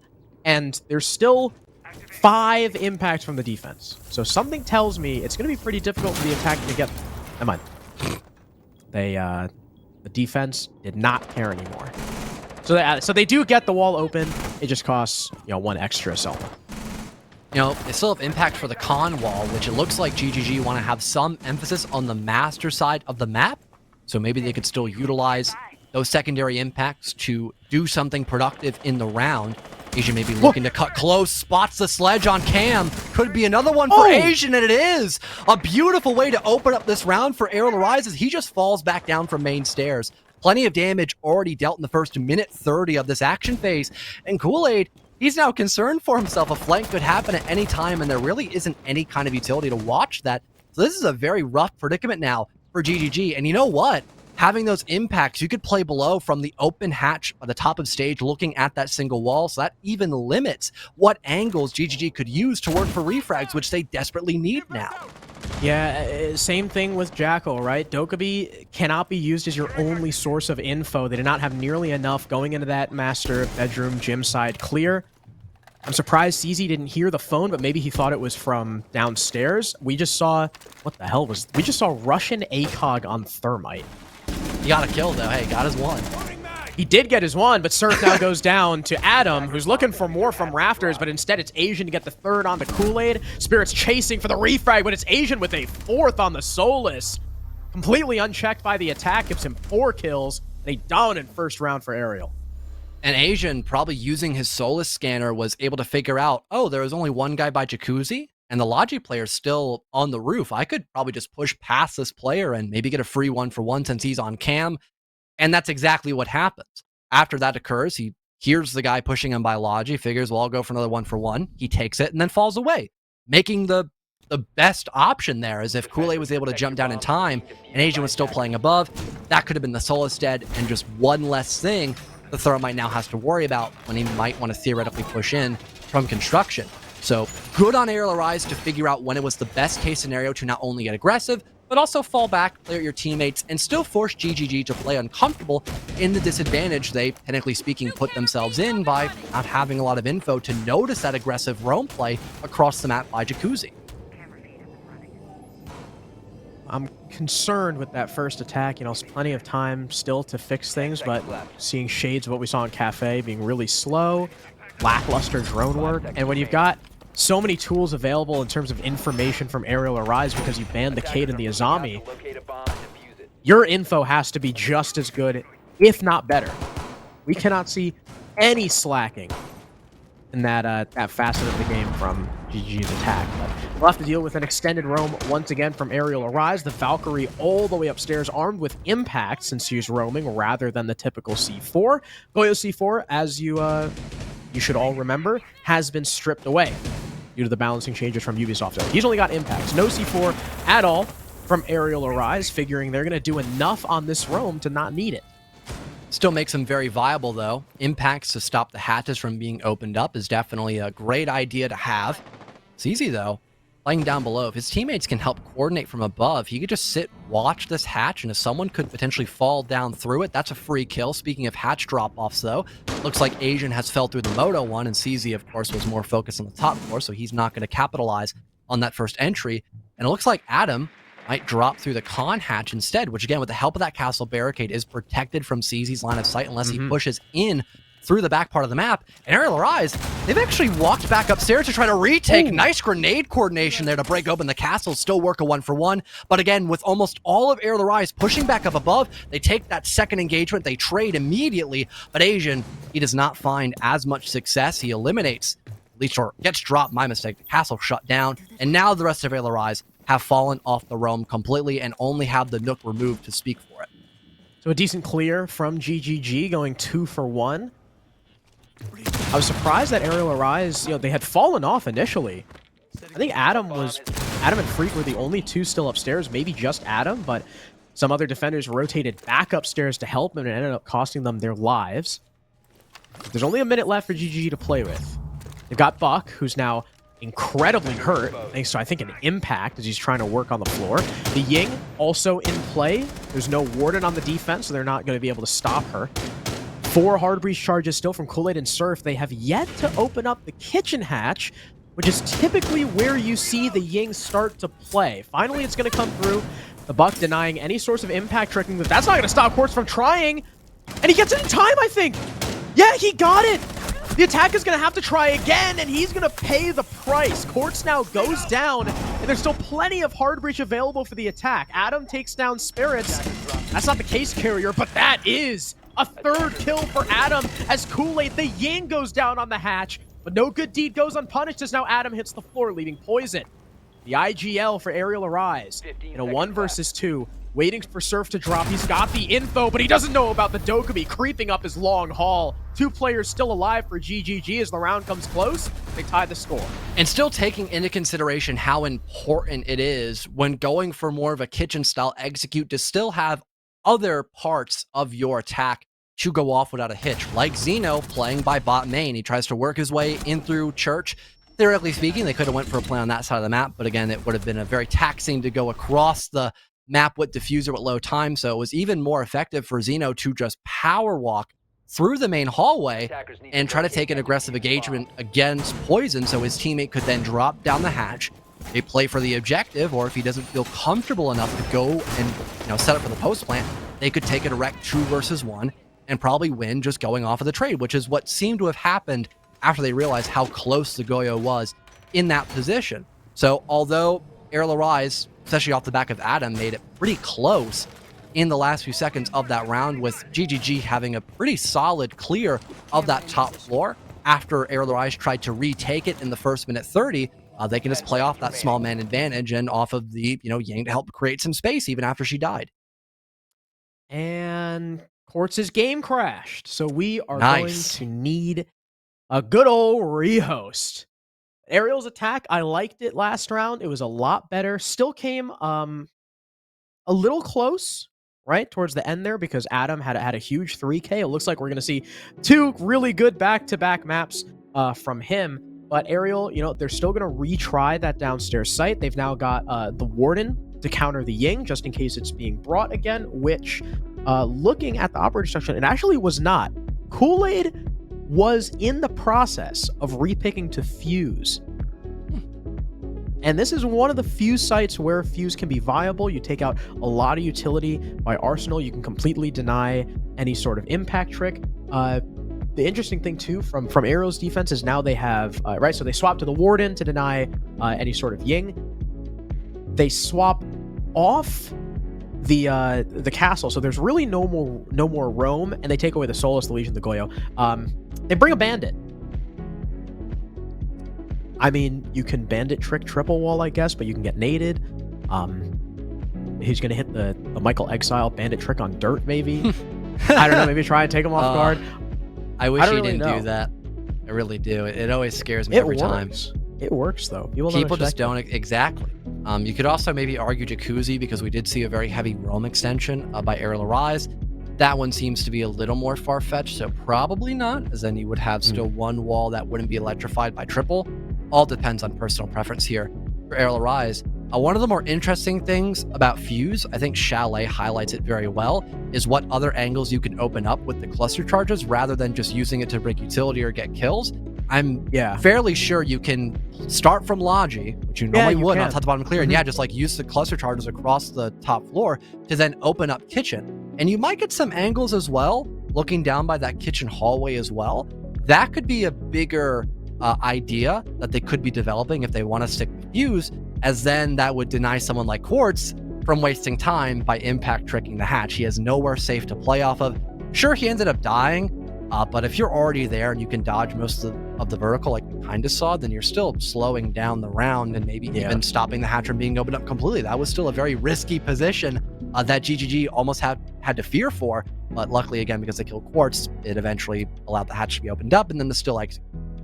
We've actually seen on Chalet 2 sometimes, so right there, they fuse heaven, get a bunch of angles in main lobby, and then fuse the same spot, so the pucks actually go through the floor holes that they've already created. We could see something like that too. Someone's playing back Arsenal.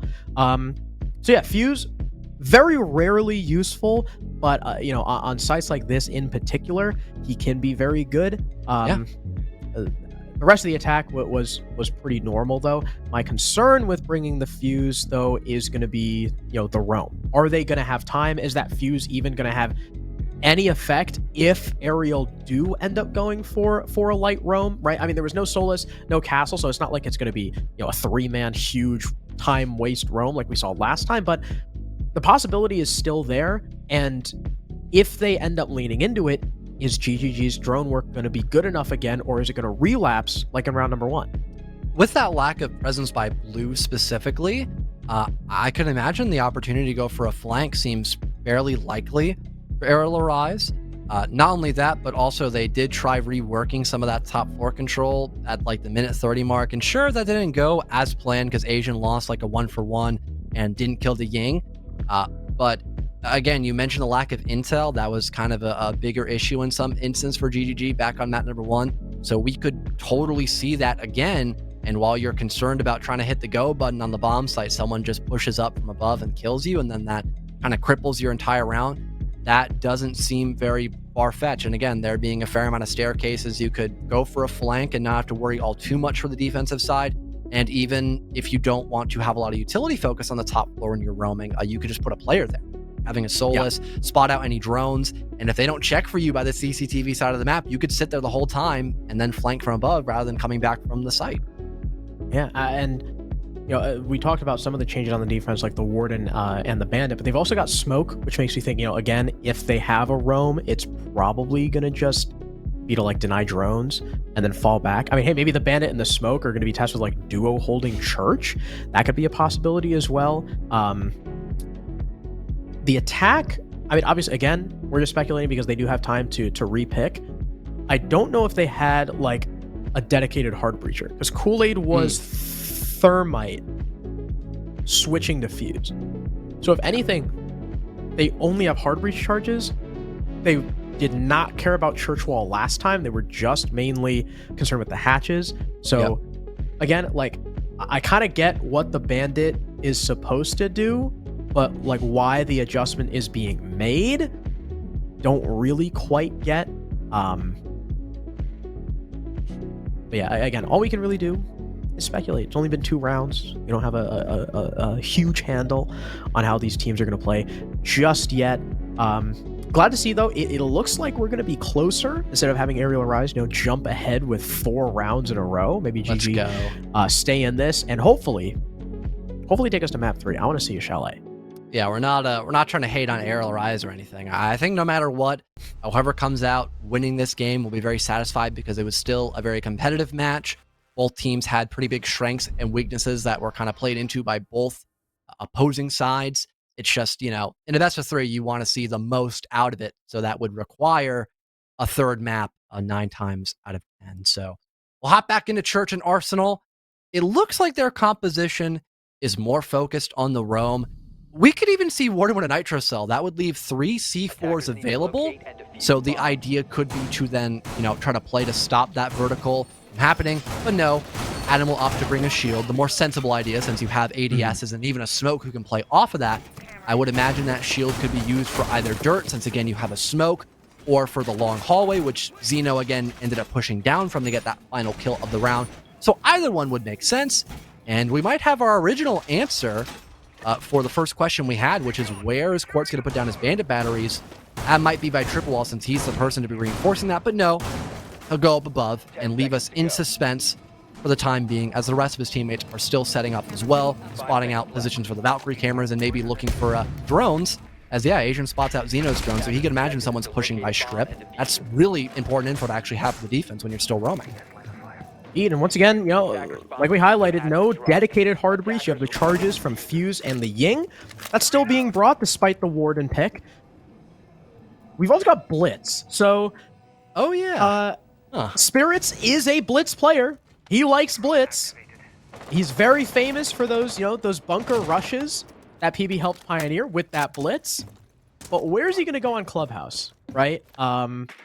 Maybe Dirt. Got Case. You go Blitz Dirt, but Amonte's just way better if you're going to be doing that. Maybe he drops the hatch and turtle plants because you can't kill him while he's dropping because of the shield in front. I don't know. Very, very excited to see what happens with him.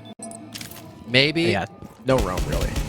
You know, if they had range breach, I would say maybe they want to go for like a church execute, like Spirits drops Moto hatch, plants kind of close, get some blue pressure, and then again, the triple wall opened up for a nice cutoff. But they don't really have the tools for that. So kind of just whatever GGG feels like doing is what we'll end up seeing later on. Some secondary breaching charge or some secondary hard breach charges deployed. That's going to open up the blue hatch. So someone could probably sit down there later in the action phase when the execute is about to erupt. And I don't think Kool-Aid's even deployed any fuse charges yet either. He might just put them directly on the floor after, I guess, Buck is getting down some vertical as well. Another cam spotted out by the offense, so the C4s could be a little less potent, not as accurate when they're dealing with that vertical. And it's still a 5-on-5 because that more passive position by Arial Rise, which again might pay off because they just have so much utility that could slow down GGG or just outright kill somebody. And there's the fuse charge. So yeah, making way for the hard breach just to make sure no one's going to be there to impact Trick, and it goes off without a hitch. But in there being no impact at all on Arial, they have 2 C4s. That's something that GGG are going to have to be very careful of, especially Spirits, since as you highlighted earlier, the Blitz is the one with the case. Sure, that shield on the back is going to be able to block bullets, but C4s cut through it like paper still. Though he has dropped it, so maybe they're interested in someone else playing it. Yeah, Kool-Aid's going to be the one with it. CZ gets the first pick on the Freak, immediately traded back on the Surf. Kool-Aid looked like he was attempting to put down a breaching charge on the church wall, but instead it's CZ doing all the work from blue. He downs Court. Spirits is in the face of Asian, and he's going to be able to go for the kill. Hipfire downs and finishes off the other player. Xeno trades out CZ onto Adam and poisons the last one left. GGG have a fantastic blue split with the Moto force in from Blitz. You've still got Xeno assaulting Armory as well, and GGG just seem to have every single avenue covered.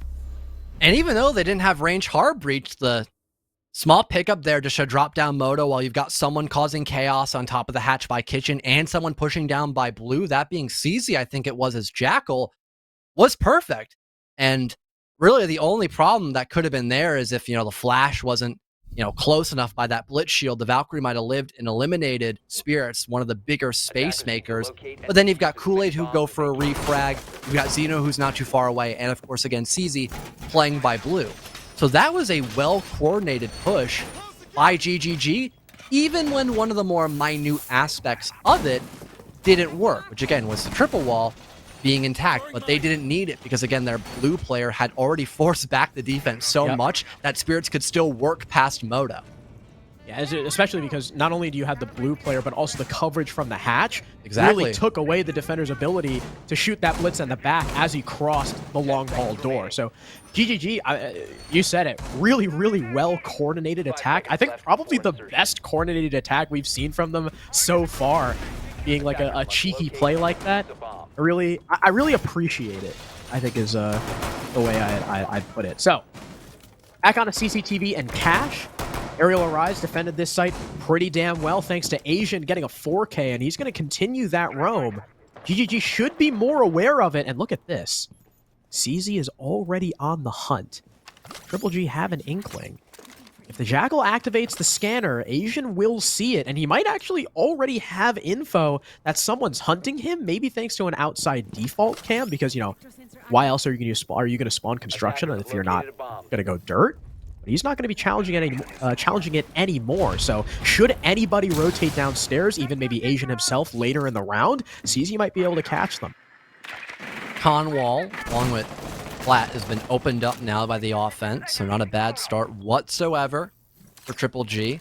And it looks like they might be trying to work their way by the Logi side of the map. Once again, CZ still expects somebody to be down below, but that's no longer the case. Asian is far from the basement at this point, so he could probably move his way up main, perhaps get a little more active with the help of those Inox scanners, as that was a big problem, the lack of intel as to where Asian was playing at. He was able to isolate the player who pushed in from Jacuzzi Wall. That was CZ, so your sledge was gone, one of your only sets of grenades. And then your Logi player was left in another 1v1 that Asian ended up winning and then was able to get away from. So hopefully having this 1-2 punch by both Jacuzzi and main stairs could maybe give Asian a run for his money, as he's now just not, forced to only be taking one-on-one engagements. Also, look at that. CZ's on main stairs. He's creeping up. Asian is right there in bar. This could be our first engagement. Here he comes. The rest of the attack, maybe pinching in from Wolf, at the very least, distracting this Solus, who's got his back turned to the door. But CZ's got to be careful of someone potentially sitting on that bar camp. But no, there it is. Just as we suspected. CZ will strike for the first kill, looking for the second. It's the Fenrir and Lounge hunting for the refrag. CZ's not exposing himself just yet. In fact, the attack has info on him. Here comes the cutoff from Wolf that forces Freak over, and CZ gets a second. Incredible lurk from the Jackal to give GGG an early advantage. Kool-Aid compounds that advantage onto Quartz, knocking off the only C4 left. Arial still have an Echo, so they've still got denial and info, but this is a man count that they might not be able to subvert. Poison now in a really tricky spot. Concussed by the lifeline. Spots one pushing in. Zeno wins it.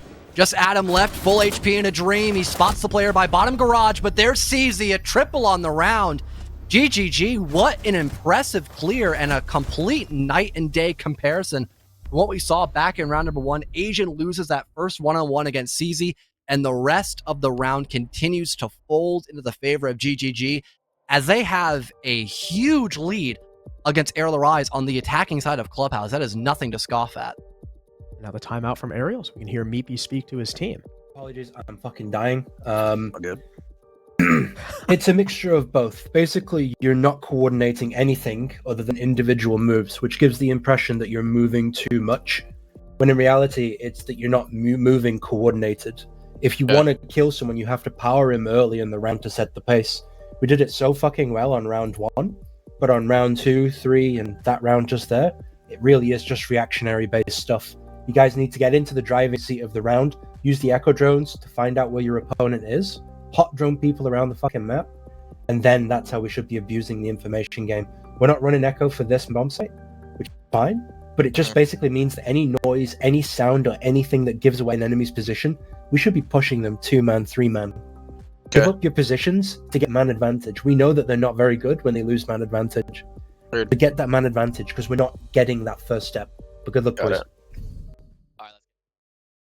Wise words from Meepy. That round really down to that lurk, because Arial players were pretty alone, but now we go on a gym which tends to be a lot more bunker heavy, so perhaps they'll have a better chance. But John, we did just see GGG tear apart a turtle strat in round 3 with that execute. Attackers have discovered the location of a bomb. And now we'll have to see what GGG might opt to eventually change up here. Got the Ying on the board once again, so again, being able to make all that space for isolated one-on-ones seems to be the aim of the game here for the offense.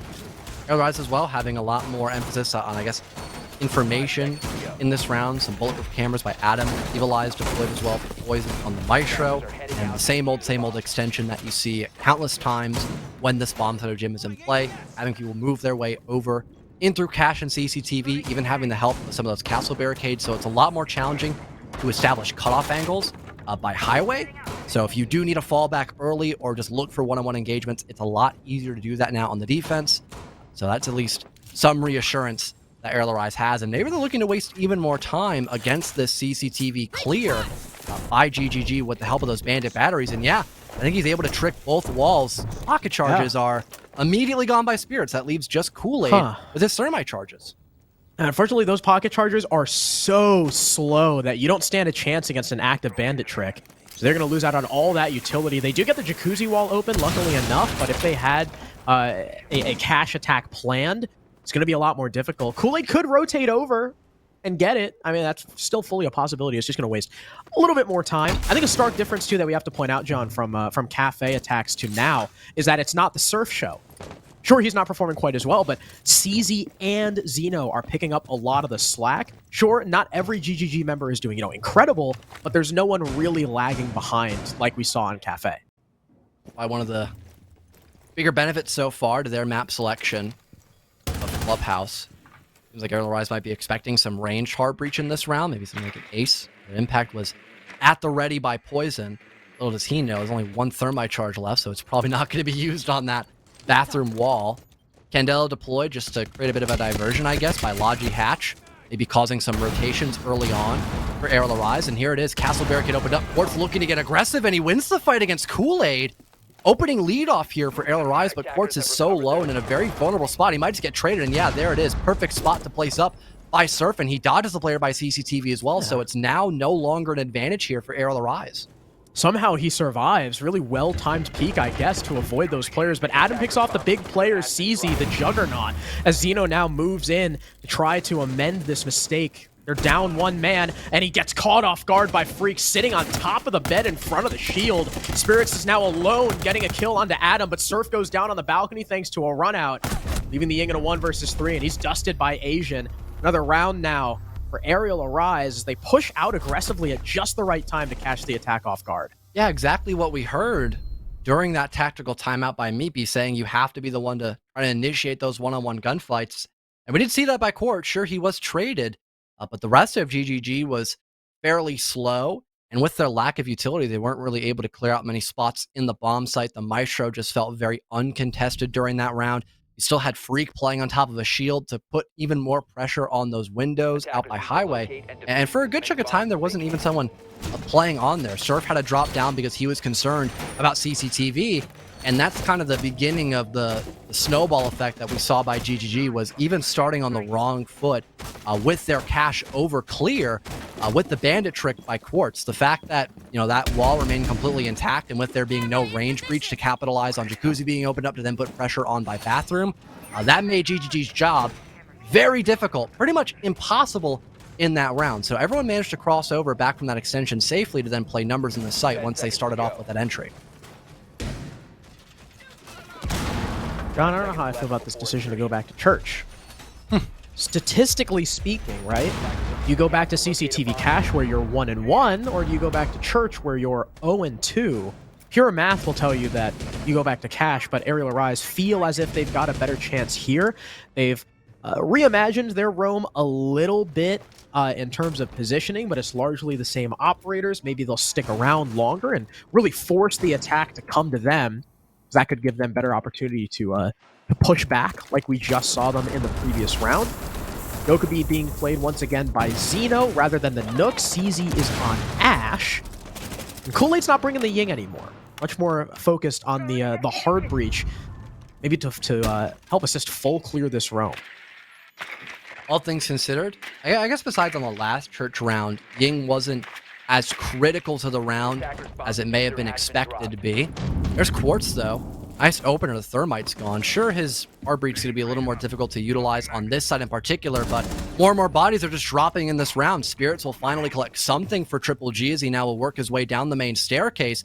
But the diffuser, I think it's got to be recovered. I think Jameson had the case, so they might just try to play for kills. Spirits almost catches a Valkyrie dropping down Moto, but the re-engagement, it works with the AK-12. Zeno finds a one-on-one as well, and all of a sudden, GGG, they're back in the lead. I don't know where he just got that kill from either. The re-peek from Adam, a critical mistake, or what could be a critical mistake in this round, peeking right into Spirits, who is also having a much better game than on Kafe. Quartz and Poison still have plenty of tools at their disposal. There's Goyo packs on site. Quartz has got the Solus scanner to feed info to himself and his teammate, but the time, 1:20 left for GGG to try and transition into this execute. They've still got full util from the Buck. He can go to work over Arsenal to facilitate perhaps a kitchen drop or an assisted Moto drop from kitchen and above Arsenal. Solus is getting aggressive on these main stairs, and Spirits loses the fight! Despite looking like he was ready, that'll even the odds at 2 apiece once again.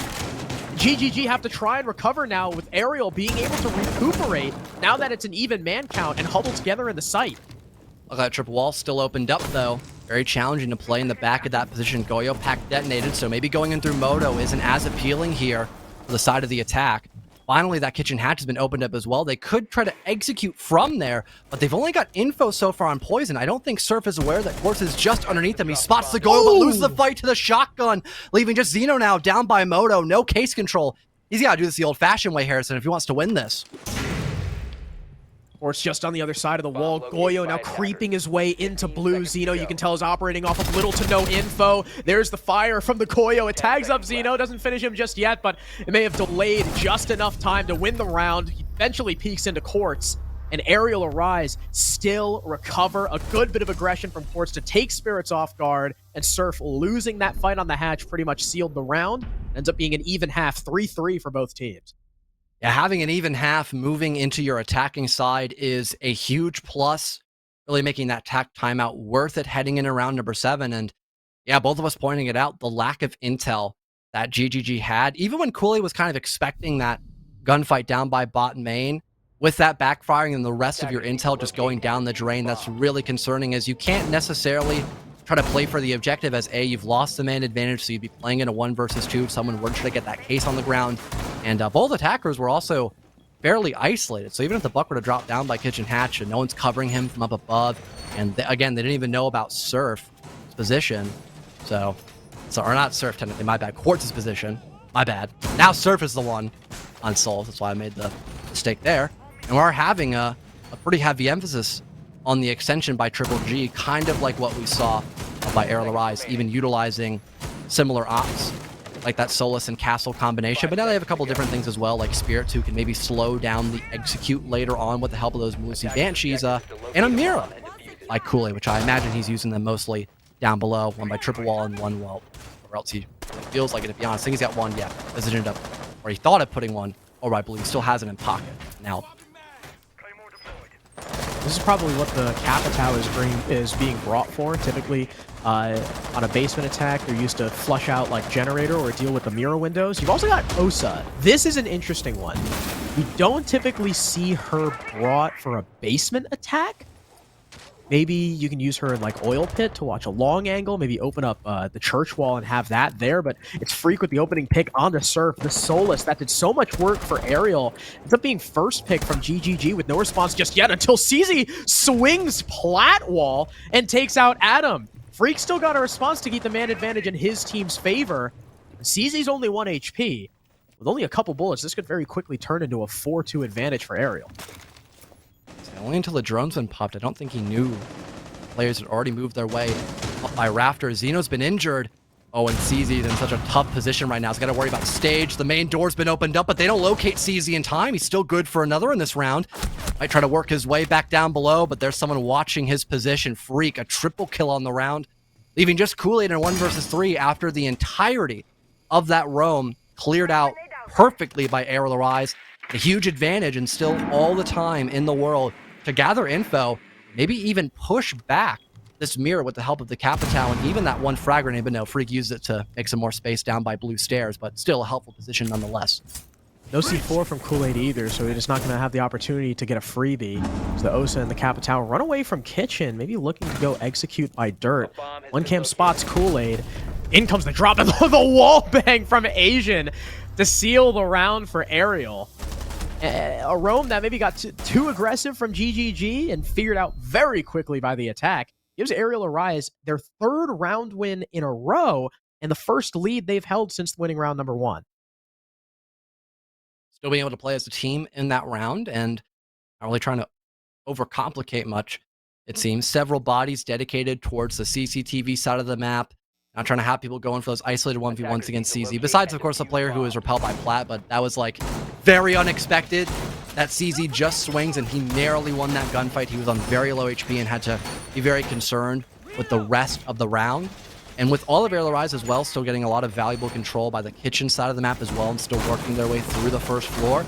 They also were able to hold off cutoff angles and maybe try to get some vertical down as well. So the roamers that were still alive and hadn't been eliminated by Freak, as he had a killer opening round in the second half, if they are able to dodge Freak, They still have to be concerned about someone watching their staircase they're looking to fall back down from, which in the end didn't work out at all for GGG, and that left Kool-Aid in a very impossible position to come back from. So like you mentioned, off of a very clinical roam clear by Arial, they will take the lead and once be in the driver's seat on Clubhouse it feels. What happens now is they switch up the site to gym and bedroom. I was about to comment on how, you know, they need to probably get aggressive like Dilemma did in the match on Clubhouse, but GGG just tried that, and Arial were ready for it. Surf is once again on a solo roam on that Solus all the way downstairs. Typically, operator you expect to do so. Spirits gets lit up on that Frost, and did CZ Bandit trick that? I think he did. He got the ace. Wall intact. And no one over by Jacuzzi's side, so at least that wall gets opened up. But you can still comfortably play by bathroom. I got the pocket, Mira. Saving it for a rainy day. I guess today's that moment. Arial now working their way top rafters. Able to open up at least the wall that's still soft in that position, but are they expecting the flank, Harrison? No, they're not. Surf gets one and just simply falls away, doesn't overplay his hand, and even dodges the player by secret window. Smart not to re-engage. That'll keep the man advantage in the favor of GGG, heading into the final two-thirds of the round. Not a lot of movement forced from Arial. GGG are still stuck in their positions. There's not a lot from the attack to force them away. I mean, you still got the shield on top red, assisted by a mirror window, and now a second kill from Surf, a follow-up from Zeno, leaving Adam and Quartz in a 5 versus 2. Adam gets one. This could be another from Quartz as the Mira dances around the back of the wall. Finally, Kool-Aid goes down, and Adam has his teammate covered. CC's dead. Just like that, it's a 2 versus 2. Surf has the info that the diffuser is down. And GGG can likely play for the time. There's a minute left, and Arial are going to have to dictate a lot of those seconds towards recovering the diffuser. Surf is now spotted outside the kitchen window. Adam is returning to try and get it, but look at this. The attack has info. Surf spots the drone, and thus he no longer feels comfortable playing off the case. He gives it up to Adam, and now Arial are back in this round.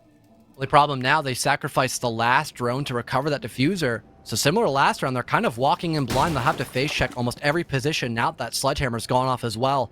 Seems like GGG, they're aware there's at least someone pushing in by com, but it ends up being both attackers just slowly creeping their way in and looking to bring back this round.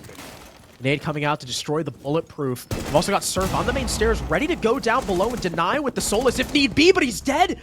Fried by Adam. 3 kills now for the A's, leaving Spirits alone. What a headshot on the courts, and Spirits just needs to run away. Don't take the fight. Adam's gonna try and stick. There's 5 seconds left. Spirits pushing up, forces Adam off of it. The pre-fire coming through. Spirits run away, but the pre-fire lands. Frost 9mm doing just enough damage to kill Adam in 1 or 2 shots. And though it was close, quite an attempt from Adam, GGG tie the score. And again, that lack of info being fairly potent, it seemed, towards the end for the defensive side. Sure, there was a couple of close calls, but still able to hold back and play for time was really one of the last few things that was kind of a shame there. Also, Spirits now coming back on the board as well. That is huge. Again, you mentioned his lack of progression, it felt, on Kafe. Now it seems like Spirits is much more alive and well in this game as they're now able to tie us up 4-4 going in round number 9, and they've opted for CCTV with a Mira in play as well, with one looking all the way down from rafters, leading to potentially cash side of the map as well. I haven't seen that one in a minute, but they leave both walls soft. You could even use that mirror window to maybe put some pressure down by the plat wall too, which is always hard wire in it too. Especially saw the Bandit last couple rounds from CZ also had barbed wire. So I guess they want extra rather than the C4, have extra barbed wire to combine with Kool-Aid now that the smoke shield has been taken. See how Arial Arise now attack the CCTV site. Plenty of hard breach with the Ace and the Thermite. They got nades too to try and deny the probable Bandit trick that I imagine is going to come out from Surf. So far, the Bandits have actually been pretty successful, I would say, for both teams. You know, those batteries, they'll be deployed once again on the flat wall. Nothing this time to trick for it, so not a huge concern for the offense. I actually have a double stack up. All right, 2 people pushing down from the basement with the help of Poison on cam duty. Looks like they might try to go below to nade the bandit trick. That seems like a pretty solid idea. And if they can coordinate that well with one of their hard breachers, then this could be not only a free kill, but the wall still opened up, which is probably, you know, the plan A of this aspect.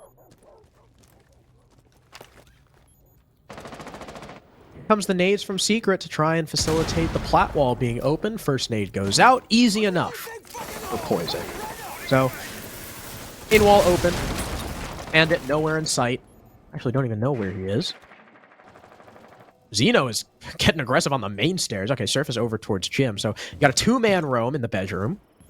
There is a player below who was in bar. I think that was Asian on the Ash. But it's, again, very slow goings, I feel, for Arial. Like, they've got the main wall open. They've got part of Garage open, but there's still an opposite side roam, and not a lot of movement has happened. Forced movement has happened on the defense. But just as I say that, here comes Freak to help assist with the garage clear. Attempting to get that small angle right between the bars on CZ. CZ is a great death spot player. Normally, he'll go at least 1-for-1 when you put him in a spot to die like this, but he peeks up and the man count too much to bear as Adam fries him. There's no response from the defense just yet. And the help of those nades and burning the ADS beforehand really trapped CZ in a very tight position top of rafters.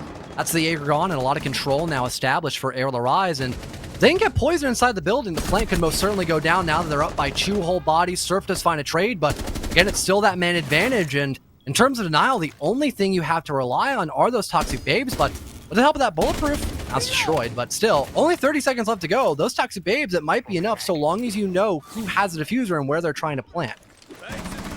Here comes the first one. It'll go out. Asian dead to Surf. A follow-up from Spirits, and now the last 2 attackers stuck in Red Hall. They get Kool-Aid and back off, back in a server where Spirits is, just behind the green box. He's able to spot the thermite, but can't land the shot. Now they've got the info. The pre-fires aren't enough. The shotgun comes out, but it's too late. And the plant can come through from Poison. It's all up to Quartz to try and cover against a 1 HP Surf.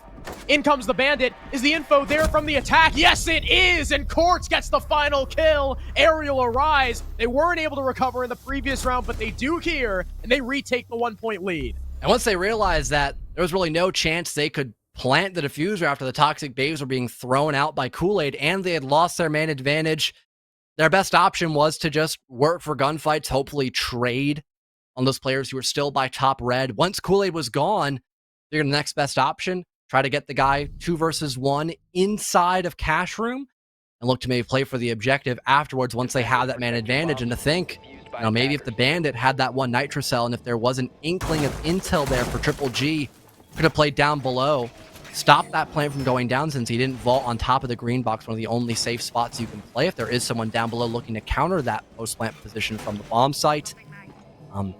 That could have been a completely different storyline for Triple G. Even Kool-Aid winning 1 or 2 of those gunfights by the red side of the map. Even if that were to happen too, we could have seen case control forfeit, maybe still GGG able to take back the lead on Clubhouse, but that wasn't the case. And luckily with Arial Rise having such a successful opener to the round, 2 separate one-on-one engagements going their way by isolating CZ and then Freak getting a kill by top of Garage, that was enough to keep themselves afloat even when things got dark.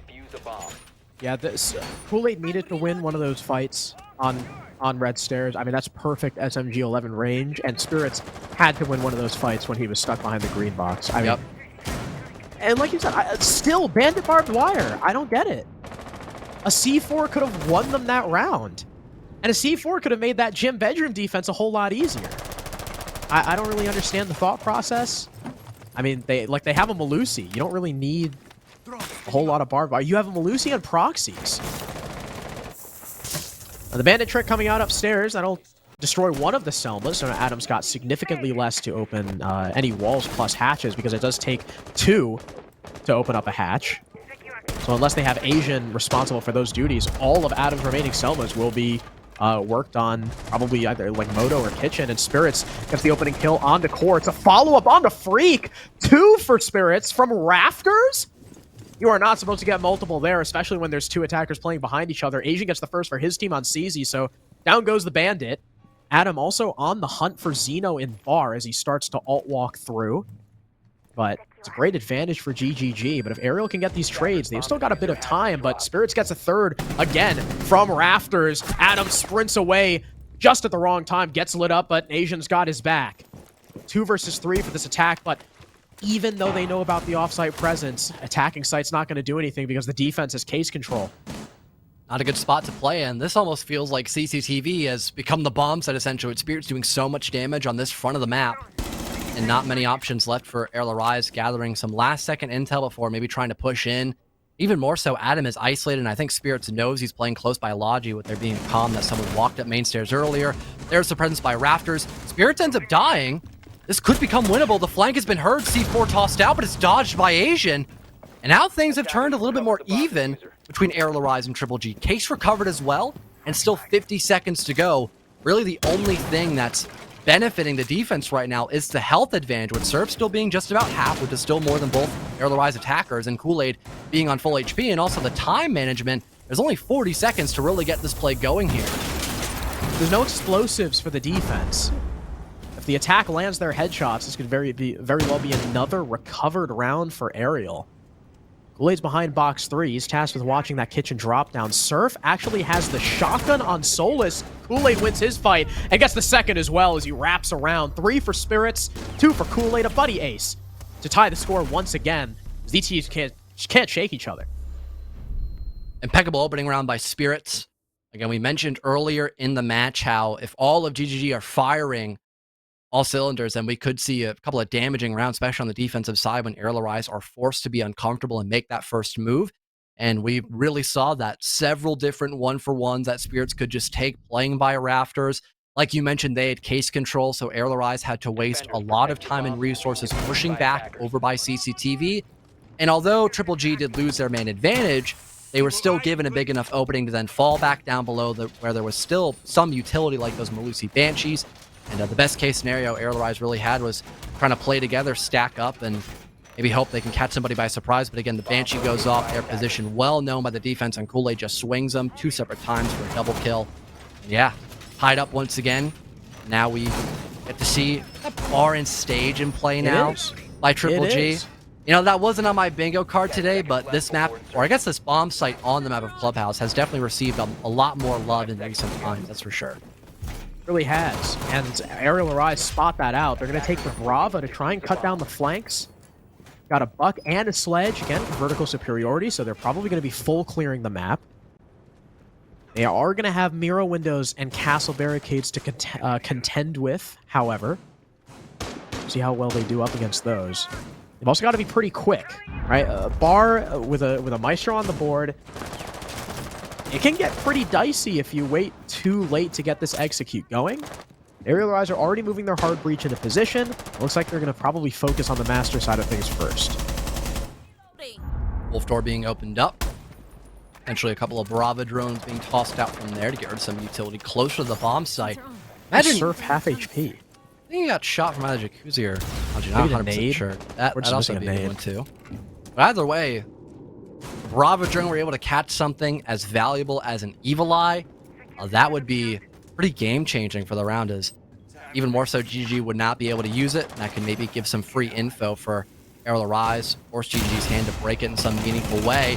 Air Spirits, another huge impact on the opening gunfight, as it is almost a necessity most times when attacking bar and stage to get that control over by cache and CCTV, so you can then push into construction and hold up above to make sure you've got coverage for that plant, especially after it goes down and play for the post position. So with there still being someone up above and being able to play behind a mirror window, that's very concerning for Arial Arise. Attackers have dropped the bomb. Poison the next to go down thanks to Zeno. He goes 1 for 1. Quartz hunting for the Oryx from below, looking for the equalizer. As the Oryx starts to walk away, this is the perfect time for Quartz to pounce, but he dashes outside to escape him and gets back through stock.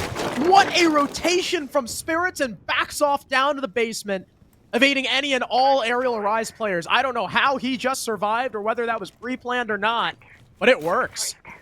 And with that, GGG abandon the top floor. They give the real estate over to Arial Arise, but there's only a minute left, and these Evil Eyes seem to be still present. Even if Surf moving down from below could maybe help that Orc's going some sort of flank, and yeah, it looks like Arial Rise is really getting desperate. Just saw the Brava cam. I think it hacked. Might have hacked one Evil Eye, or yeah, it could have been a default. I think it got the bar default. Makes sense. Able to gather some info as well by the lobby player. There's the drop, but the wall stopped behind them. Spirits could. Oh no, it's hard. I lied. Reinforced? Just kidding. I trolled. Why is that? What? That's double reinforced? The bar wall is unreinforced though, so Spirits could very easily get the kill through here. There's the bailiff shots coming through. Two different players swinging. CZ ends up getting both of those kills and a third. 3 for CZ as the plant goes down, and GGG take the lead back from Arial, up 6-5, 1 round away from Chalet.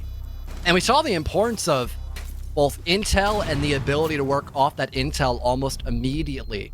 Got the mirror window for intel. Someone's still playing by plat.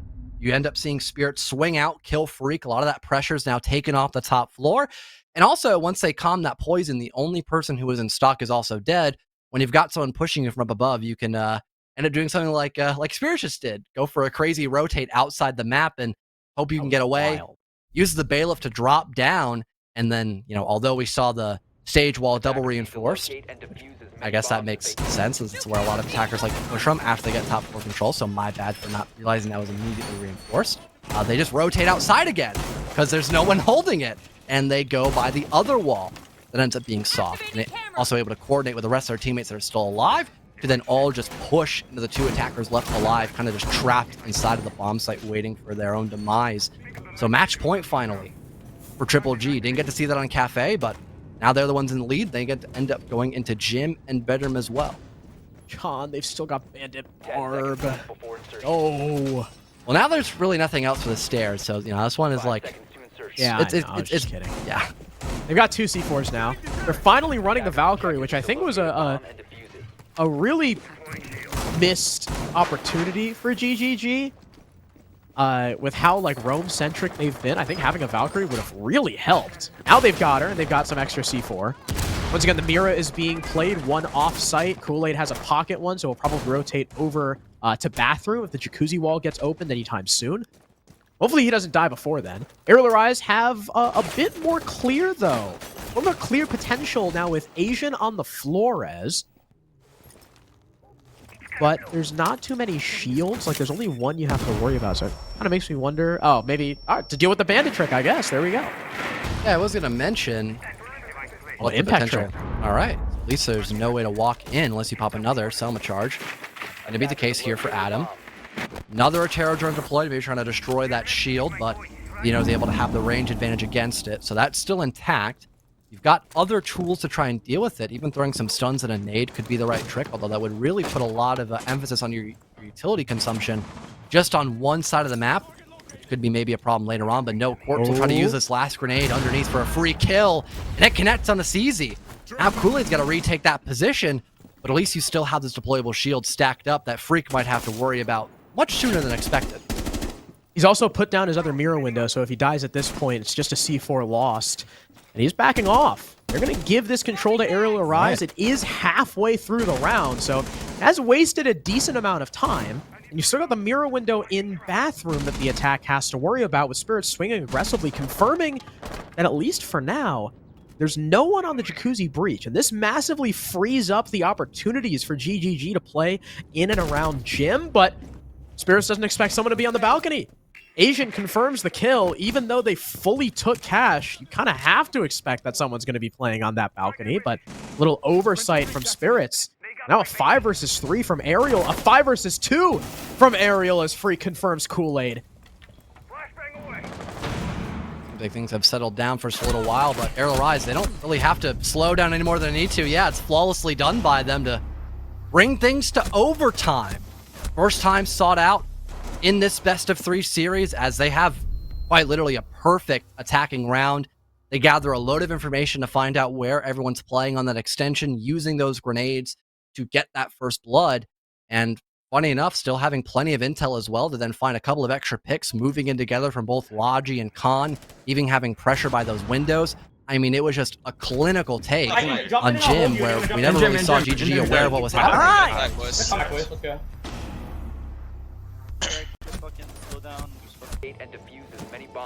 So overtime on the table, and GGG have to start out on the attack. Urchin Arsenal is going to be the first site from Arial, though. A site that, yes, they did win their most recent attempt on, but are 1-2 across the game in its entirety. They are going to opt to go for that roam again, though. That worked for them the second go around with the Castle, the Goyo, plenty of info thanks to the Valkyrie and the Solus. You can even count the Legion amongst those operators, too. And GGG's clear has to be exceptional going into this round. CZ and Spirits. Spirits has really woken up. CZ had, I think, 6 or 7 kills in the first half of the game, but has been kind of quiet on the defense for the most part. And Xeno, again, 6 kills in like the first few rounds. He's been stuck on there.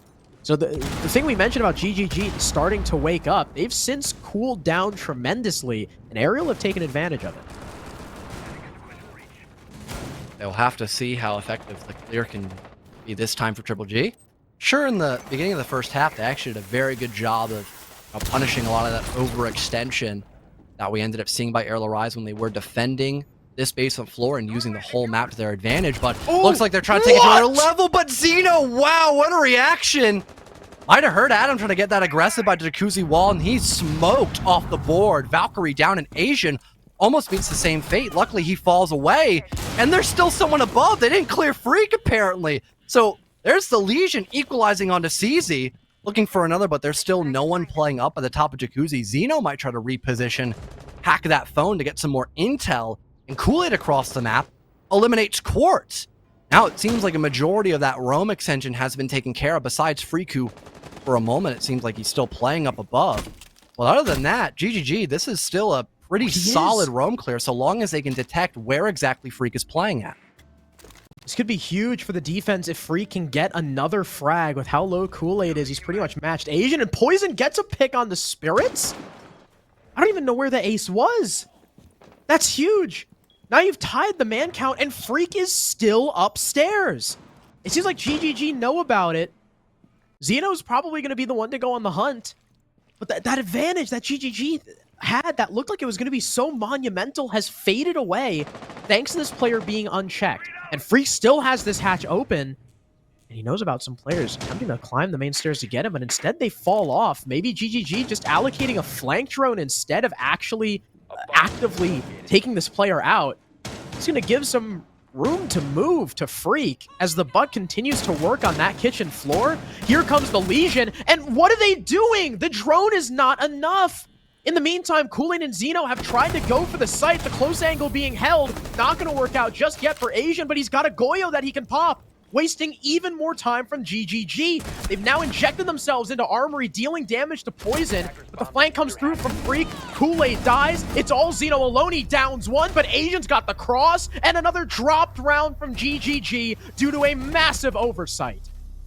Not being able to allocate really anything besides a drone to deal with Freak was a huge issue in that round. We clearly saw that as Freak just simply walked down the staircase. There was nothing to stop him. So sure, GGG had an incredible opening round in that attack, but once they slowed down and gave Arial Rise room to breathe, they faltered. No, soft bro. What? Put some respect on my game. That was crazy. That may have been the craziest. The most sane Siege team. That was probably the craziest post-round comms I've ever heard. On the channel, of course. Yeah, true. Anyway. They're dropped around by GGG. Massive oversight on Freak, allowing Poison to pick off Spirits alone with no trade back as well. Not hunting down the Legion and instead leaving a very poorly placed flank drone. Completely exposing Spirits to those main stairs while he looked down at the floor. If he was gun up, I guaranteed Freak would probably be dead. 10 seconds left. It's GGG's turn to go down the church. In terms of their scoreline on this site, they are also 1-2, Objective is to locate a bomb and I believe, or 1-1. They're 1-1. So still not a defensive bastion. They're not perfect on this site, though. You just saw Arial turn it around, and GGG, of course, because they're down 6-7, they have to turn it around here if they want to survive. We saw both sides of the coin on this site. whether it be Arial Arise having a near perfect roam clear, with Freak leading that charge, that and Quartz, I believe, as well, since he did officially get the entry against CZ, and then Freak was right behind him as Iana, funny enough.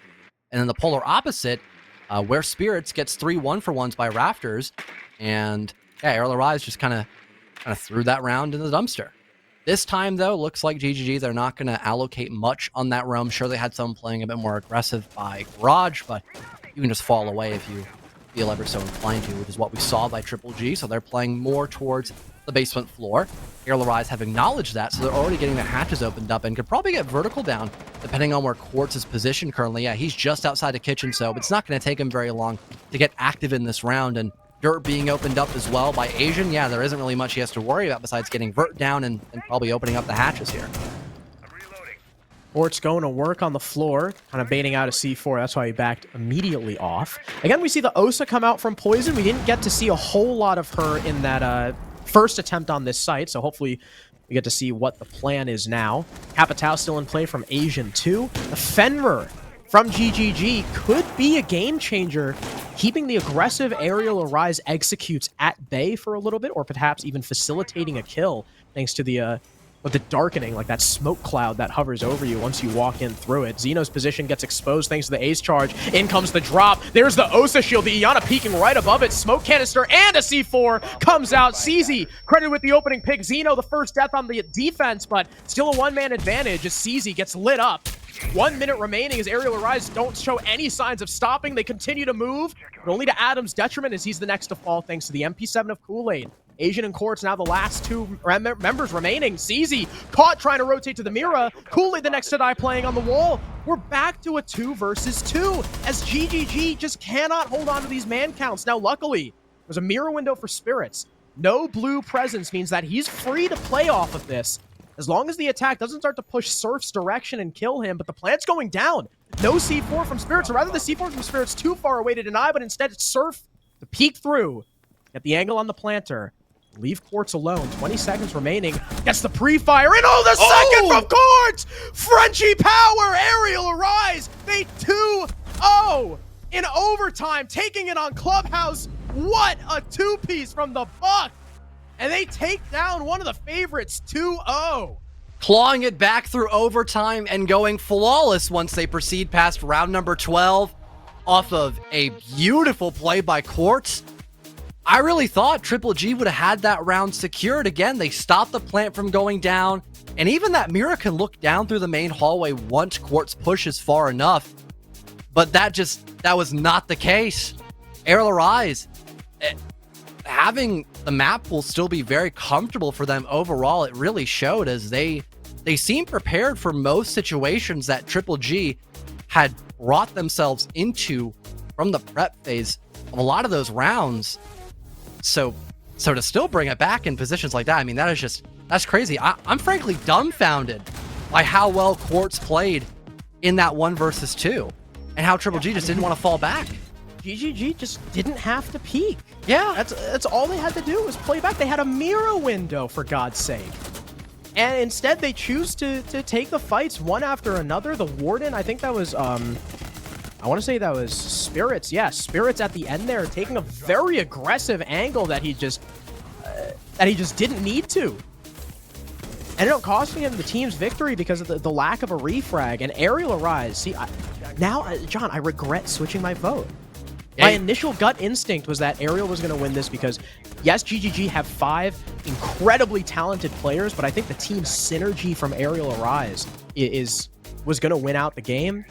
I switched my vote, and I fall down with you instead of increasing my lead. And now Arial Arise, they are our first team to get promoted to playoffs. We said this could be a sneak peek at a grand finals matchup, but Arial are the only team to confirm that playoff spot. Yeah,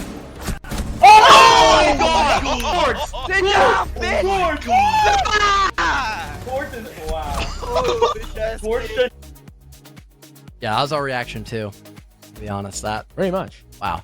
And I mean, funny enough, the point that you ended up being the reason for Arial Arise's success, it felt like that kind of happened because sure, they had a couple moments where like their 3-2-1s, for example, like maybe pointed out during those tech timeouts, they weren't spot on, but after they had a couple more rounds under their belt, had a moment to reset, and then moving into round number 2, it felt like that had changed quite a lot. I mean, we saw rounds like for their gym and bedroom attacks where, they're methodically thinking about how they want to, pick apart that cache and CCTV extension, playing both above by, rafters and the plat wall, also going underneath with grenades and intel, trying to hold cutoff angles as well.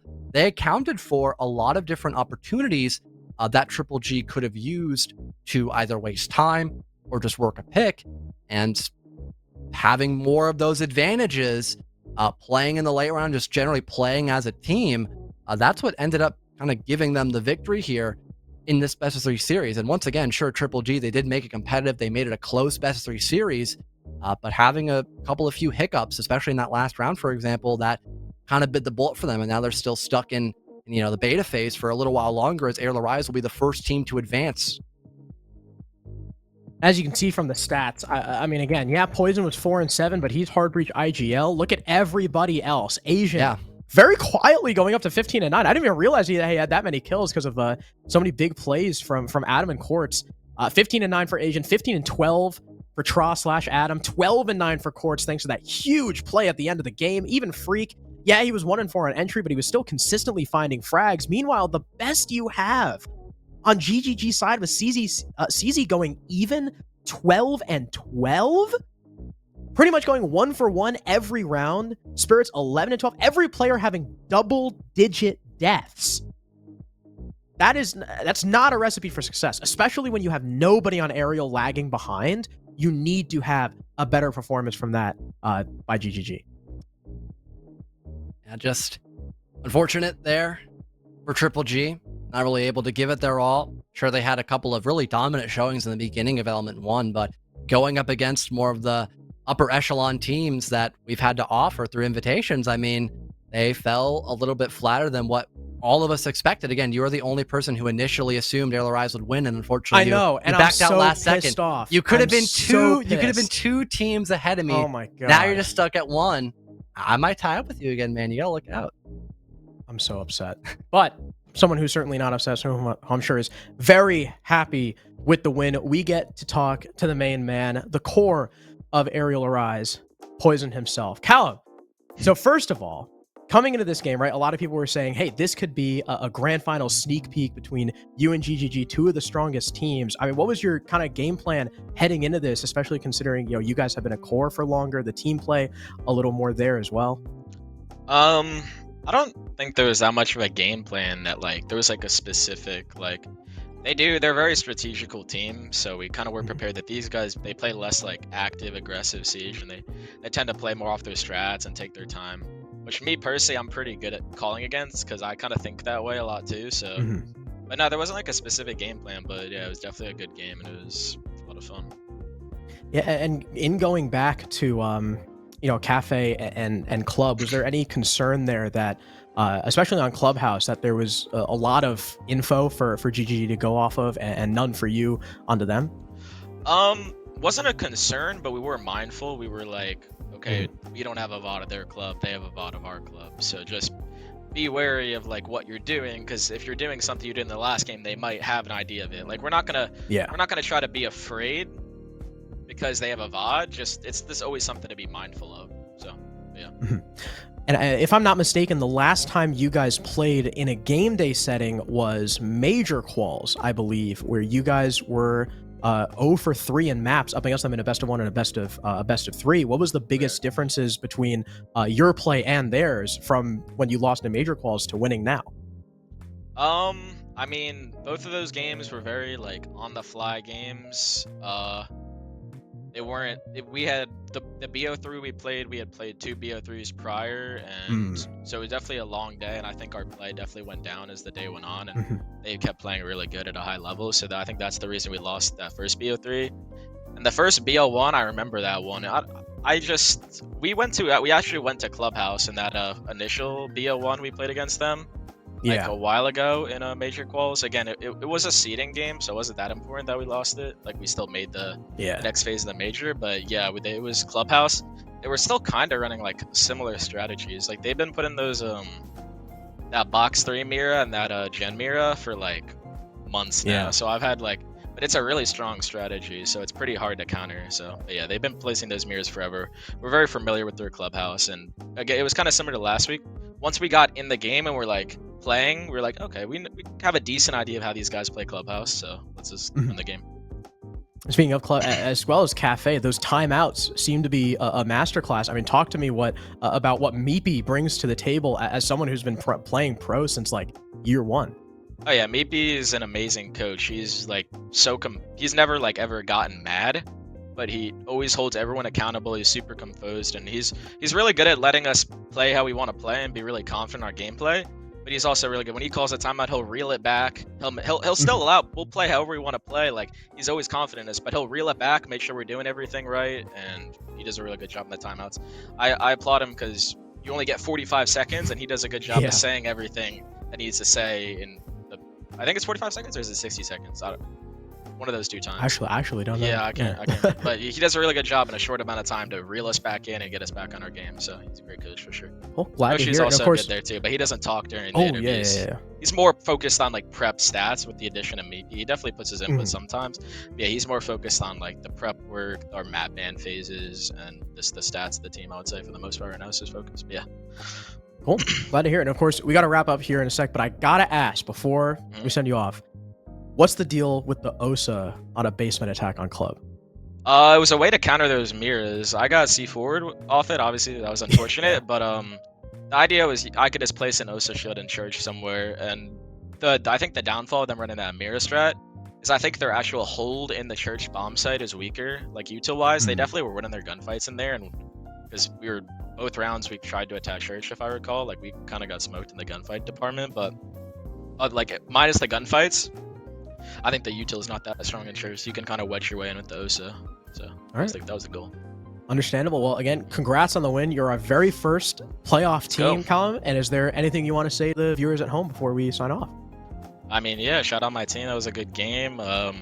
This game is definitely not as important as you think it is. Like, it was only at the end of the day, I think GGG is still gonna make the playoffs. Like it's similar to like the last two times we played them. It's kind of like a seeding game almost. Like it's because I think GGG is gonna make the playoffs, but it feels good to finish first out of here, and we'll see him in the playoffs maybe in a rematch. We'll see what happens. But yeah, they're a good team for sure. I'm excited to see if that happens. So once again, congrats on the win, Poison, and have a great night. Thank you. All right, peace. So, John, first, well, maybe second seed, depending on how the second games goes, but top two seed for Arial Arise, and I got to publicly apologize. I wasn't able to do it in the interview because I just had so many questions to ask. Very inquisitive. I publicly apologize to Poison, Meepy, the rest of Arial Arise for switching my vote. I'm so sorry. I guess we'll have to never make that mistake again, Harrison. Nope. Guess we're gonna be ride or die for Arial Arise. I gotta be at this point. 29-19 for Adam. Yeah. 23-16 for Asian. Dude, so, okay, Asian does consistently well, right? Like, almost all the time, he's gonna be positive. I didn't realize he was double positive. That was a very quiet, like, that had to have been, right, like maybe like 1 or 2 kills, like, every round consistently, because he didn't have a whole lot of super big, flashy rounds, except for that 4K on Solus, right? So, Asian... very, very good job of consistently working his way up that scoreboard. And sometimes that's the best way to do it. Instead of having, a 3K every 3 rounds, every team would rather have someone who just, goes 1 for 1, gets a couple consistently. And that's the kind of firepower that Asian brings. Yeah, I think the most vocal people were probably, like Freaking Quartz, who were doing a lot of the, heavy lifting on the entry department. I mean, Asian was still having his fair share, but like 4 entries compared to like 10 different entry engagements like we saw by Freak, although he lost most of them.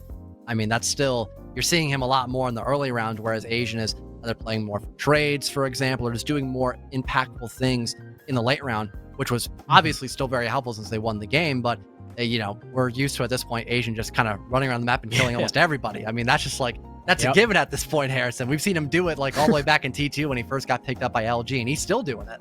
Yeah, and he seems to be thriving in that kind of new flex role, playing instead of the entry ops, more Sledge, Buck, Capital, Flores, stuff like that. But we got Carnival versus SSG Academy up next. Carnival, who I think has been a real surprise, working their way 2-0, looking really, really good, John. But before we send it to a break, we got to talk about the upcoming event.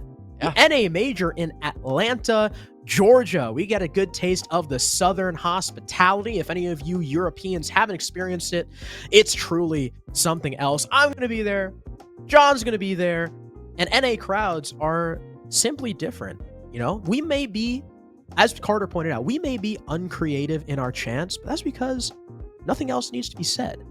Sometimes less is more. But hopefully we see all of you at the Major, and I can give you a hug. How nice would that be? But yeah, we got another crazy game on the docket, John. So we are going to go to a quick break. Fear not, we got another heater coming up in just a few minutes.